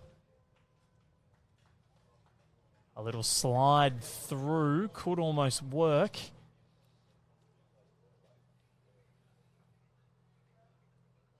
Australia still currently, I reckon, holding sway here.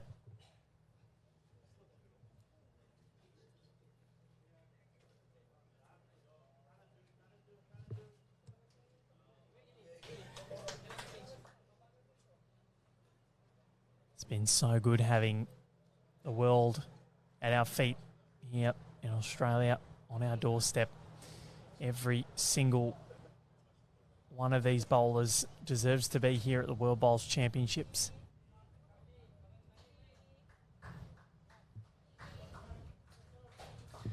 Aron Sherriff always up for a crack, as you hear the UK people say. What's your crack? Aron Sherriff always up to having a bit of a banter and a bit of a crack and a bit of a laugh, as we see Troy Lorimer. And we've got a good view of this from where we're sitting close here, Barry. It's not far at all. Bowl clean. That's the goal. He's just going to clip the front. Well, he's got another one round it. Yeah, Aron Sherriff, you always see him always having a bit of a laugh, having a bit of a banter, and loves having a joke about movie quotes and certain things, and likes to stay relaxed out there, does Aron. And such a veteran of the sport now. Played multiple times in multiple big events, and at the same time always just stayed the same guy, same character out on the rink. He was very relaxed on Saturday. He wouldn't want to touch the jack. Has he just conceded shot there? Well, if he's still got shot, it's actually heaps better. It just comes down to what's actually happening here, because if he hasn't got shot, he'll be disappointed, but if he's still got it, it's probably better for Australia. I reckon he might just still have it. I'm not sure. I'd like to see Troy to go down for a look here. Jason Borg isn't sure. He's giving options, but that's too much. Well, there's a lot of guesswork. You know, 33, 34 metres away. Troy asking. I can't see why Troy doesn't go down for a bit of a look. Anyway, he's relying on Jace's info. See what he can do. So we'll find out in a sec whether Australia does have shot. Malta won in this direction the last time we bowled this way. So let's see what the verdict is. I've taken one out. Yep, so one to Malta. So that did definitely concede. Going to have a look for second here, and if Malta might have their first multiple of the contest. Just the one for the Maltese contingent. 17-4 the score. So that hope, or that small goal dream, is still alive there, Val. You're right. You know, it's just so important, because these pool games, like let's fast forward half an hour time. Let's say Australia scored 19 and Malta score 8. Let's, 2 more to Australia and 4 more to Malta, which is quite possible. Malta then would have only lost by 11 versus half an hour ago, without being rude, we could have been thinking this could be a 15 to 20 shot victory from Australia. And well done to Malta. They're going, they're sticking, they're trying hard and sticking to their game plan as best they can, just to try and pack the bowls in there, and that's all you can do. And these pool games, 3 games a day for 3 or 4 days, so many games, and that's what's going to be the big winner at the end of these pool games, is the amount of not only games you've won, but how have you managed to not only win your games and score shots, but when you've lost, consolidate. Spot on, Barry Lester. Because when you do lose, you don't want to lose big. And that's where Australia, in the games they lost in the men's triples, they didn't lose by much. Match against Malaysia was mightily close. Here at the moment, the margin is 13 in favour of the Aussies. It's been played at pretty quick pace, 4 ends including this one to go. Peter Ellul sitting the shot bowl there of Corey Wedlock's. Corey trying to get that back there now on the forehand. Out on a nice wide drawing line. looks good to there. Can he put it back? Corey Wedlock, he sure can. The wind brought it back beautifully as well. The other one now is very, very important that I want to touch on too, Val, was the footwear. Yes. And you see the Puma brand there from the players wearing the Australian kit there with Puma. Carl Healey's got the all-white Puma shoes on. And so many players wearing orthotics these days too. Look at the wind there as it tries to drink. We've got drink bottles. I've got that wind. Take my water bottle away. The wind hitting the back of our throat. We've got the wind hitting our microphone, and just keeping an eye on our cameras. It's getting right up now here at Musgrave. Can get very windy. It's very exposed, the north side of this club, to the elements.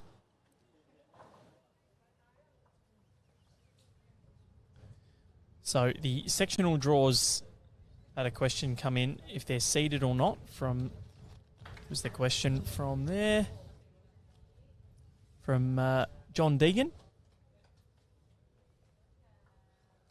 And they, in each event, teams will be placed into 4 sections based on the finishing positions at the last World Bowls Championships in 2016. So it's based on the previous results.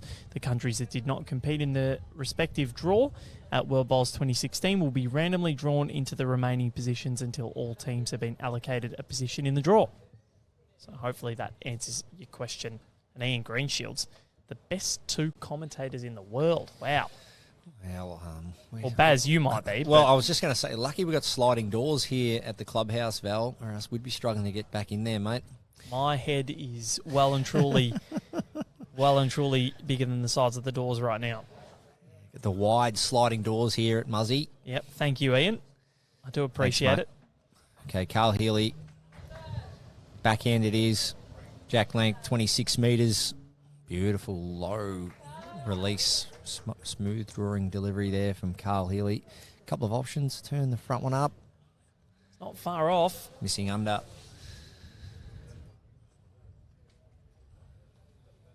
Troy Lorimer indicating he just wants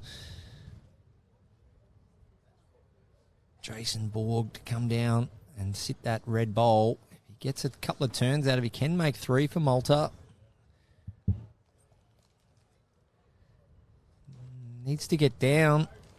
It's trying hard. He could draw this. Jason Borg. He's close. Just. Massive effort. Massive effort. He has been sensational in this match.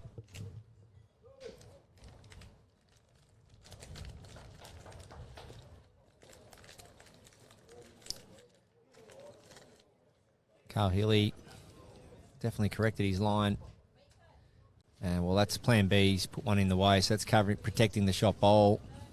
So that'll force Troy Lorimer over to the forehand for a dead draw, which isn't that bad. So if Troy can come down with a yard of weight, trail the jack on his forehand, get the right jack movement, he can make 3, potentially 4 even. So forehand is still an option.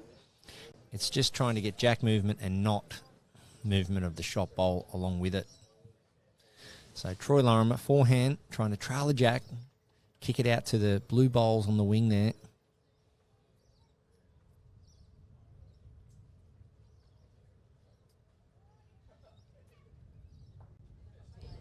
Malta trying to limit Australia. Needs to get back. Well, his weight was spot on.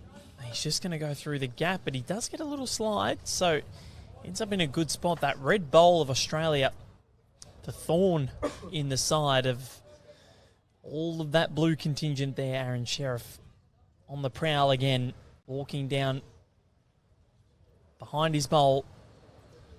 That familiar gait that we've become so accustomed to. Does he rock that one up enough to get into the count? I don't think so. I think we saw Big Jason there indicating maybe 2. It hasn't changed Troy's shot. Trails a jack 3 feet on his forehand. He makes 3 or 4 for Malta. Yeah, and he has to bring it in a bowl. He wasn't too far away with his previous delivery. So it's good to see him come down and have a look. would have thought his view now would have slightly changed. They haven't won multiple ends in a row. So this would be massive.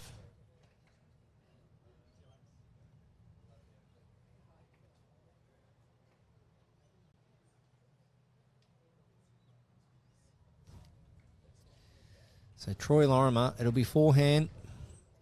Just a little bit of weight. Jack movement's the key here. Tough shot with this blustering wind, but his first one wasn't too far away, so minimal correction required. Aron Sherriff will have one after this. They look so relaxed out there, the Aussies, don't they? Yeah, a couple of days rest and, a day and a half of rest. Troy Lorimer, he's pretty close here. He's not far away at all. Just needs any jack movement. He's just going to come over the top, I think, here, Baz. Oh, two big efforts. Great weight. Yeah, that's right. Just a bit of rest. They would have really enjoyed that, the Aussies. Just going off, catching up with friends and family. We speak about Corey Wedlock. Well, his mum lives up here on the Gold Coast. Aron Sherriff, of course. Well, not only did Aron Sherriff win a gold medal on Saturday at Club Helensvale, but he lives, I reckon, all of 1 kilometre from the club. So plenty of family there cheering, supporting. They can nearly walk to the club. Can Amanda and the kids. And then, of course, Carl, his partner, Jesse Cattell, supporting there. One of Bowls power couples now. Yeah. Jesse took home the New South Wales state singles title. Very, very handy bowler is the emerging Jackaroo. So 1 to Australia. They move closer to that 20. Barry Lester, 18-4. They've only dropped 4 ends of the 12 so far. But the funny thing is, apart from that massive block in ends 5, 6, and 7, where Australia scored a 4, a 5, and a 4, they haven't scored any other multiples. It was really just that 3-end run that has hurt Malta here, because they've been in the area in every other end. Yeah, even if you turn them into ones, like you say, Val. So if you took the surplus away and just kept them at dropping ones, which you're happy to drop, yeah, that's right. Malta aren't far away at all, and that's at all levels of the game. If you're dropping what I call clangers, so a clanger being anything more than a 2, they're those bad ends or bad numbers. If you take away your clangers out of your game, ideally, and you're winning a lot of ends, you're going to be walking away with a win for sure. So, and it's okay to drop numbers if the opposition are just too good and they're converting and they're creating the opportunities. But it's just when you have those few loose ends and your bowls haven't got a high effective rate, that's when you're disappointed in dropping those numbers. But yeah, you're right. If you take them down to ones, that's 10 shots off the total.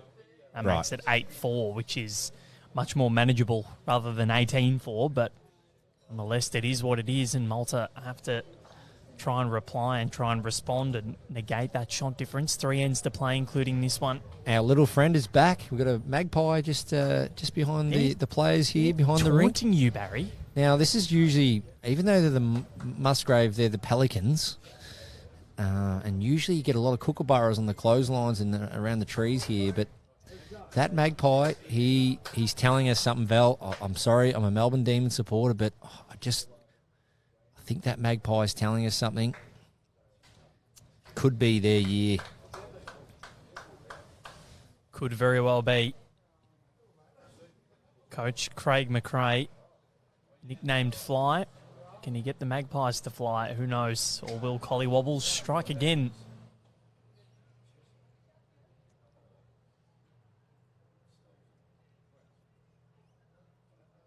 Bit of a loose end so far. Corey Wedlock bowl still holding sway as Wesley Hedges puts in another. He needs to sit the ball. He just misses by a whisker.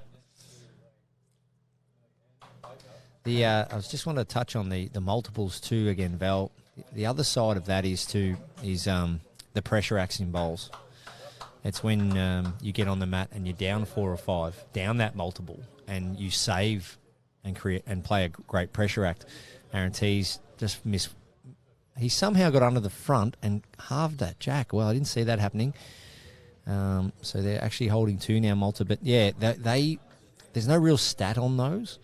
But when you see them, and you've seen them now in BPLs and so on, the amount of bowls you've covered in the last 12 or so months, it's not always how many good bowls you're playing and how good or bad you're playing, but when you can play them when they really matter, and that's those pressure acts, and they're worth they're worth sometimes triple or quadruple of what you might walk away with. So as we see Healey informed to run this jack in the ditch. The key here is enough weight that if you are getting any connection on any of the bowls, you want them to leave the green. So if he touches anything here, he wants the blue bowls to leave the green. But he is close to the jack. You want that blue bowl to leave the green. I think he did. Which it did. So Yeah. if you play, Aaron said, put the jack in the ditch, but if you play 6 to 10 feet there, the blue bowl probably isn't leaving the green and it still has value on the green. So the key there is to play enough that you're making sure you're eliminating the next worst thing, and that's bowls behind jack. And yeah, I think, as harping back on your point about it's not how many you play, it's when you play them. And I think the game against France last week that we covered is a really good effort there from Jason Borg. But Carl shot to secure a massive total against the French in a really crucial time in that match. And, you know, he might not have been on the money the entire time, but he played some scintillating shots to get Australia out of trouble. Yeah, definitely. And that's the moments present themselves. Yep. And it might be weighted, it might be draw, it could be anything. But as we see here, Healey, big weight here. So they're looking for... And then from that... He's sort of turned his back on that one. I think he's going to miss underneath here, Baz. I think there's a result here, is there? There is a result here. Oh, my goodness, almost. Not far. A little kiss up the front there. So Australia... A wiki woo, maybe. Yeah, so Australia's looking at this head and going, all right, we want the jack in the ditch. But it's the key component or key facet to this end is the tee. So Australia has the tee. So they can play weight to put the jack in the ditch, but the plan is if they happen to go over the top or kill it somehow, as we see Jason Borg, they've got the luxury of knowing they've got the tee. So Aaron Sherriff might have a run at it. And you can see the chalk marker on that bowl. So if it gets hit into the ditch, it obviously counts too. So that's where this shot was weight critical. So you think backhand here, Baz? Yeah. Because then he can either rub off his own, maybe knock that into the ditch closer to the jack or anything along those lines, just to maybe give it more of a target. Well, yeah. It's gone forehand now. Yeah, I was just about to say, and there is forehand as well. So it comes back to personal preference, how you see the head. So if you're playing it on a high line, you might stick and get the jack. And if you're under, you obviously get the bowl.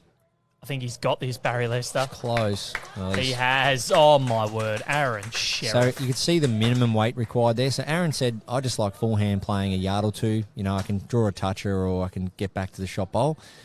I think he gave up the backhand because it hadn't changed in 3 or 4 deliveries. So, yeah, nice. Play the nice open hand just over the draw. If he was a bowl or two tighter, he would have sat the shot bowl. So I think Troy's objective now is to probably maybe look to run. Well, scenario here for the Aussies. I'm just saying, does Malta have a toucher? I don't think they do. I don't think so. Can't see any chalk on their bowls. Now, Aussies, all they need to do, if they score a 2 in this end, it's over. If they score a 1, the best that Malta can do is draw. Australia currently holding 1. So they're going to have a run at this toucher. Aaron's, in these blustery conditions, he's probably thinking might be the easier shot just to run the toucher into the ditch versus trying to draw to the edge. Just going to miss. It's only a bowl high. That's just percentages. As Troy has to try and find a way in here. So Australia, if they score here, they've reached that number of 20. And if I was Malta, I'd be trying to keep them on that 20.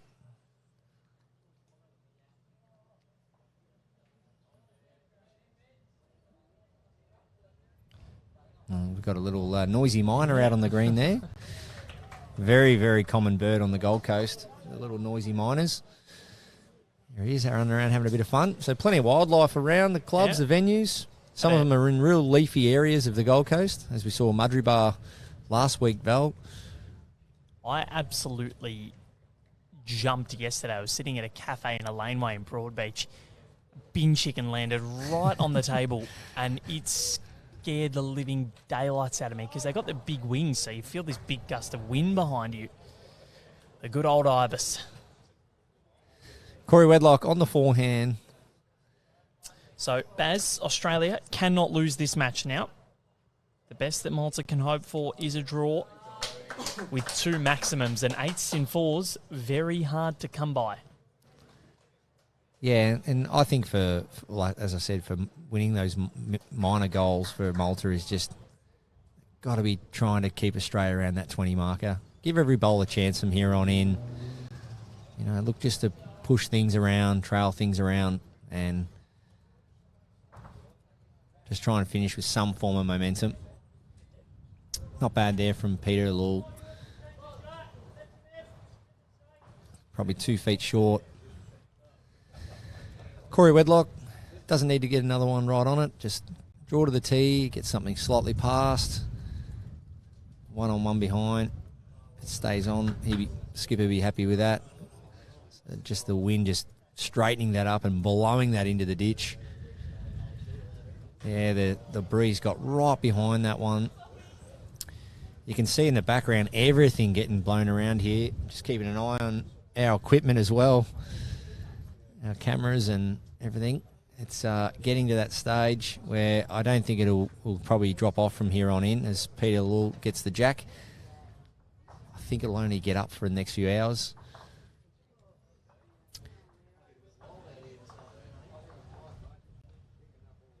Yeah, with that temperature, 26, 27 degrees, that breeze probably just going to get stronger and hotter today.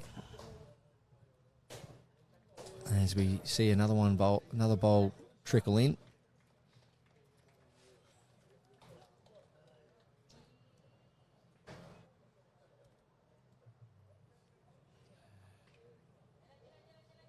Wesley Hedges on the backhand. See the breeze just steering that bowl outwards. Just falling short. So Aron Teys on the backhand as well. Needs to stay around that shadow line for me. Yeah, that's a good track. He's got enough weight. Very close. It's a good starter. Players just trying to read and combat these conditions. Right now they are the worst they've been all day.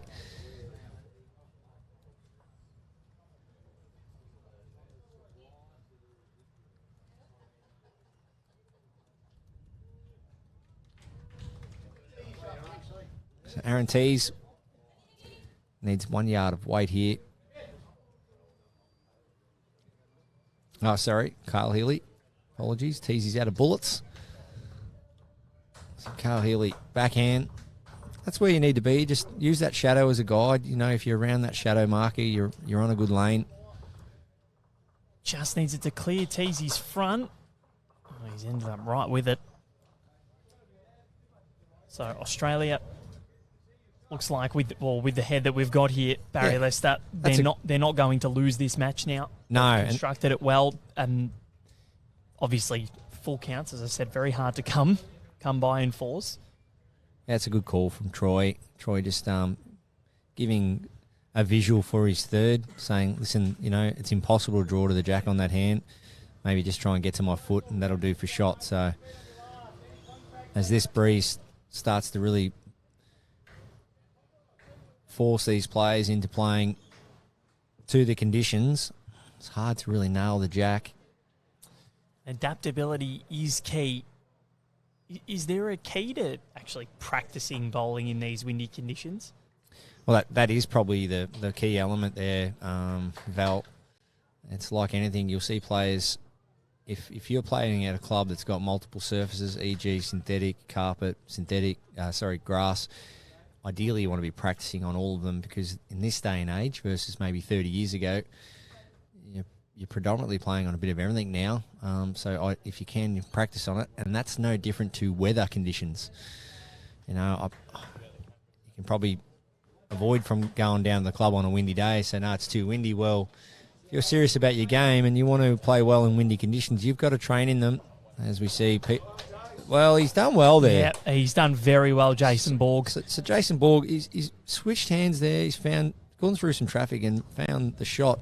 But yeah, if you want to improve your game and be serious about your game and play good in tricky conditions, you've definitely got to train in Val. There's no doubt about it. And is that just noting where the windy clubs generally are, where it is most windy, or where like say Musgrave up the top of a hill might get more wind than some other clubs, or just if it's a windy day and you were planning to bowl, make sure that you go? Well, let's say you went out and trained in the rain, in the wind every day for a week, and then your competition was the 8th day and it was in windy conditions. Your mental approach and the way you feel about the confidence and how you feel you're going to go about it on game day is going to be so much stronger and resilient to the conditions than it would if you hadn't have practiced. So that's where being match fit, not only with your physical ability to be able to play, but your mental capability. And if you can train how you're going to play, and that's in conditions as well, you've got one foot in the door. As Troy Lorimer draws another one here. Touch of the jack's huge. He's got a little snip. Yeah, so very nice. Malta holding 3 all of a sudden. So, Baz, would you say even if it's raining, go out and train in the rain? Doesn't matter what the conditions are, if it's wet, just to hone your skills on those conditions? Yeah, and it's making sure you've got the right mechanism too, because if you play on a rain, wet, slow conditions and you go, I haven't really done this before, and you could have done it in training, well, you're on your way into Aron Sherriff. He needs to sit on something here. Well, he's got an edge. He's going to run up probably for second, I think. Third one.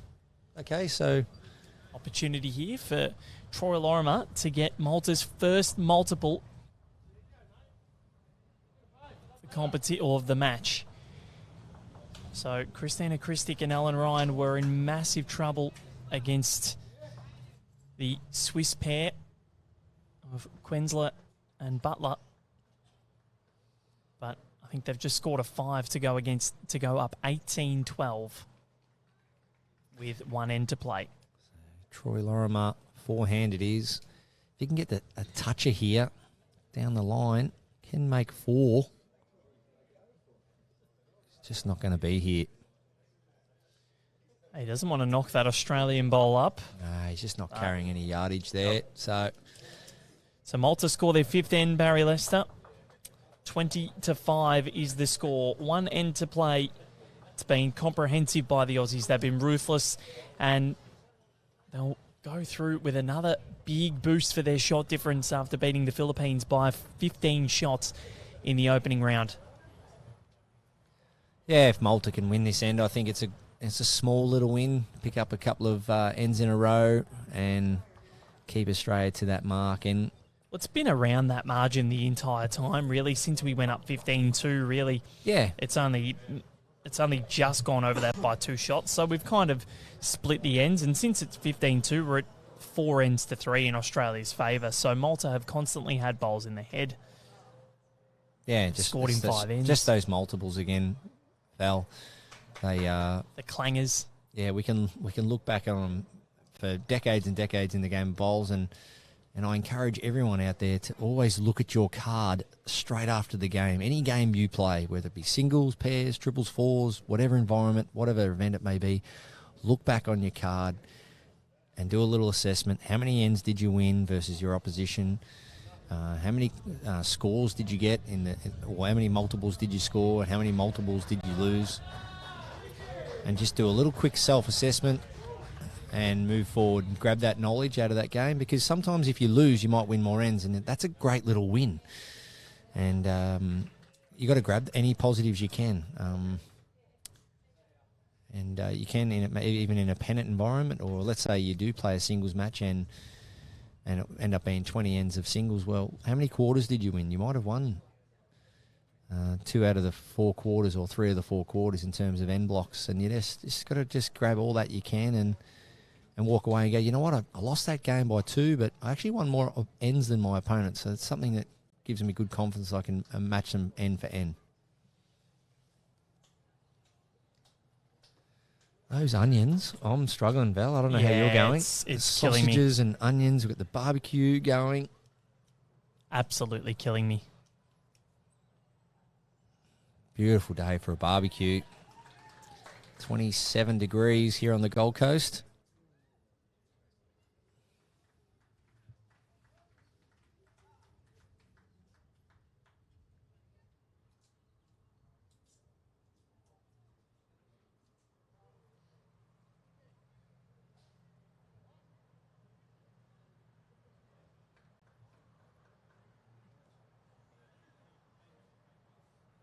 So Australia currently holding sway. Wesley Hodges putting in another bowl.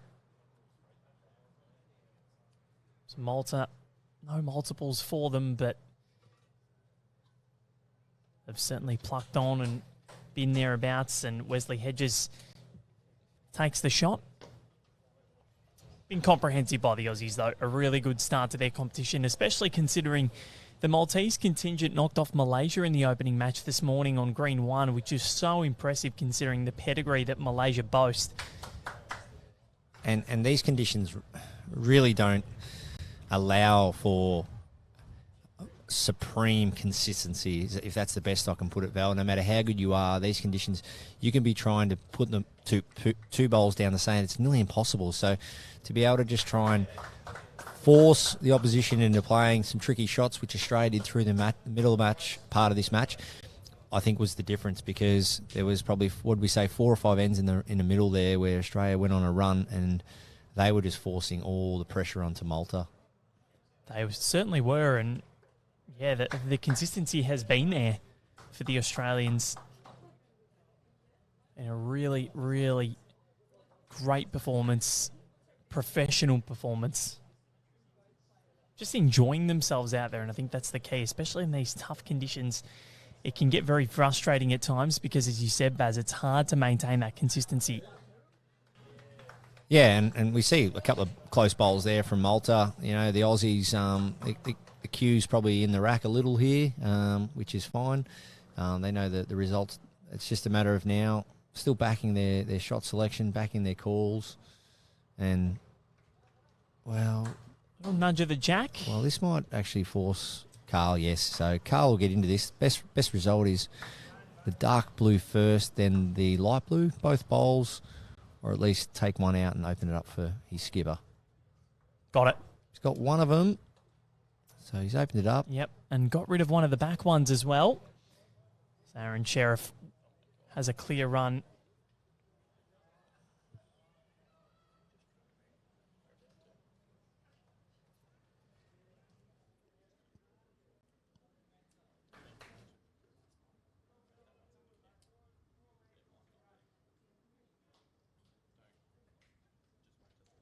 Okay, last end of this match.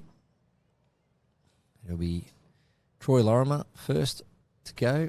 He'll be looking to try and finish on some sort of high here, winning a couple of ends in a row. 4 bowls left in this match. Australia will move 2 and zip in this section. What's impressed you the most about the Australian contingent, Barry? Just playing their roles. I'm really loving the fact that, you know, Corey's fronting up as a lead position. Hardly had any short. You know, that's the key to leading, and Corey's a great exponent of that. Teys backing him up. Once again, just putting him around the area. And Carl, as we see his last bowl, he's got the ability to play that big hit and open up some heads for Aron. And Aron wants him to open those heads up so he can come down and draw the shot, which he didn't quite do there. He's only a yard short. So just everyone playing their role, and that's probably been the most impressive bit for me. But also Malta, all the way to the end here, have just kept backing themselves as well, trying to keep that deficit from blowing out.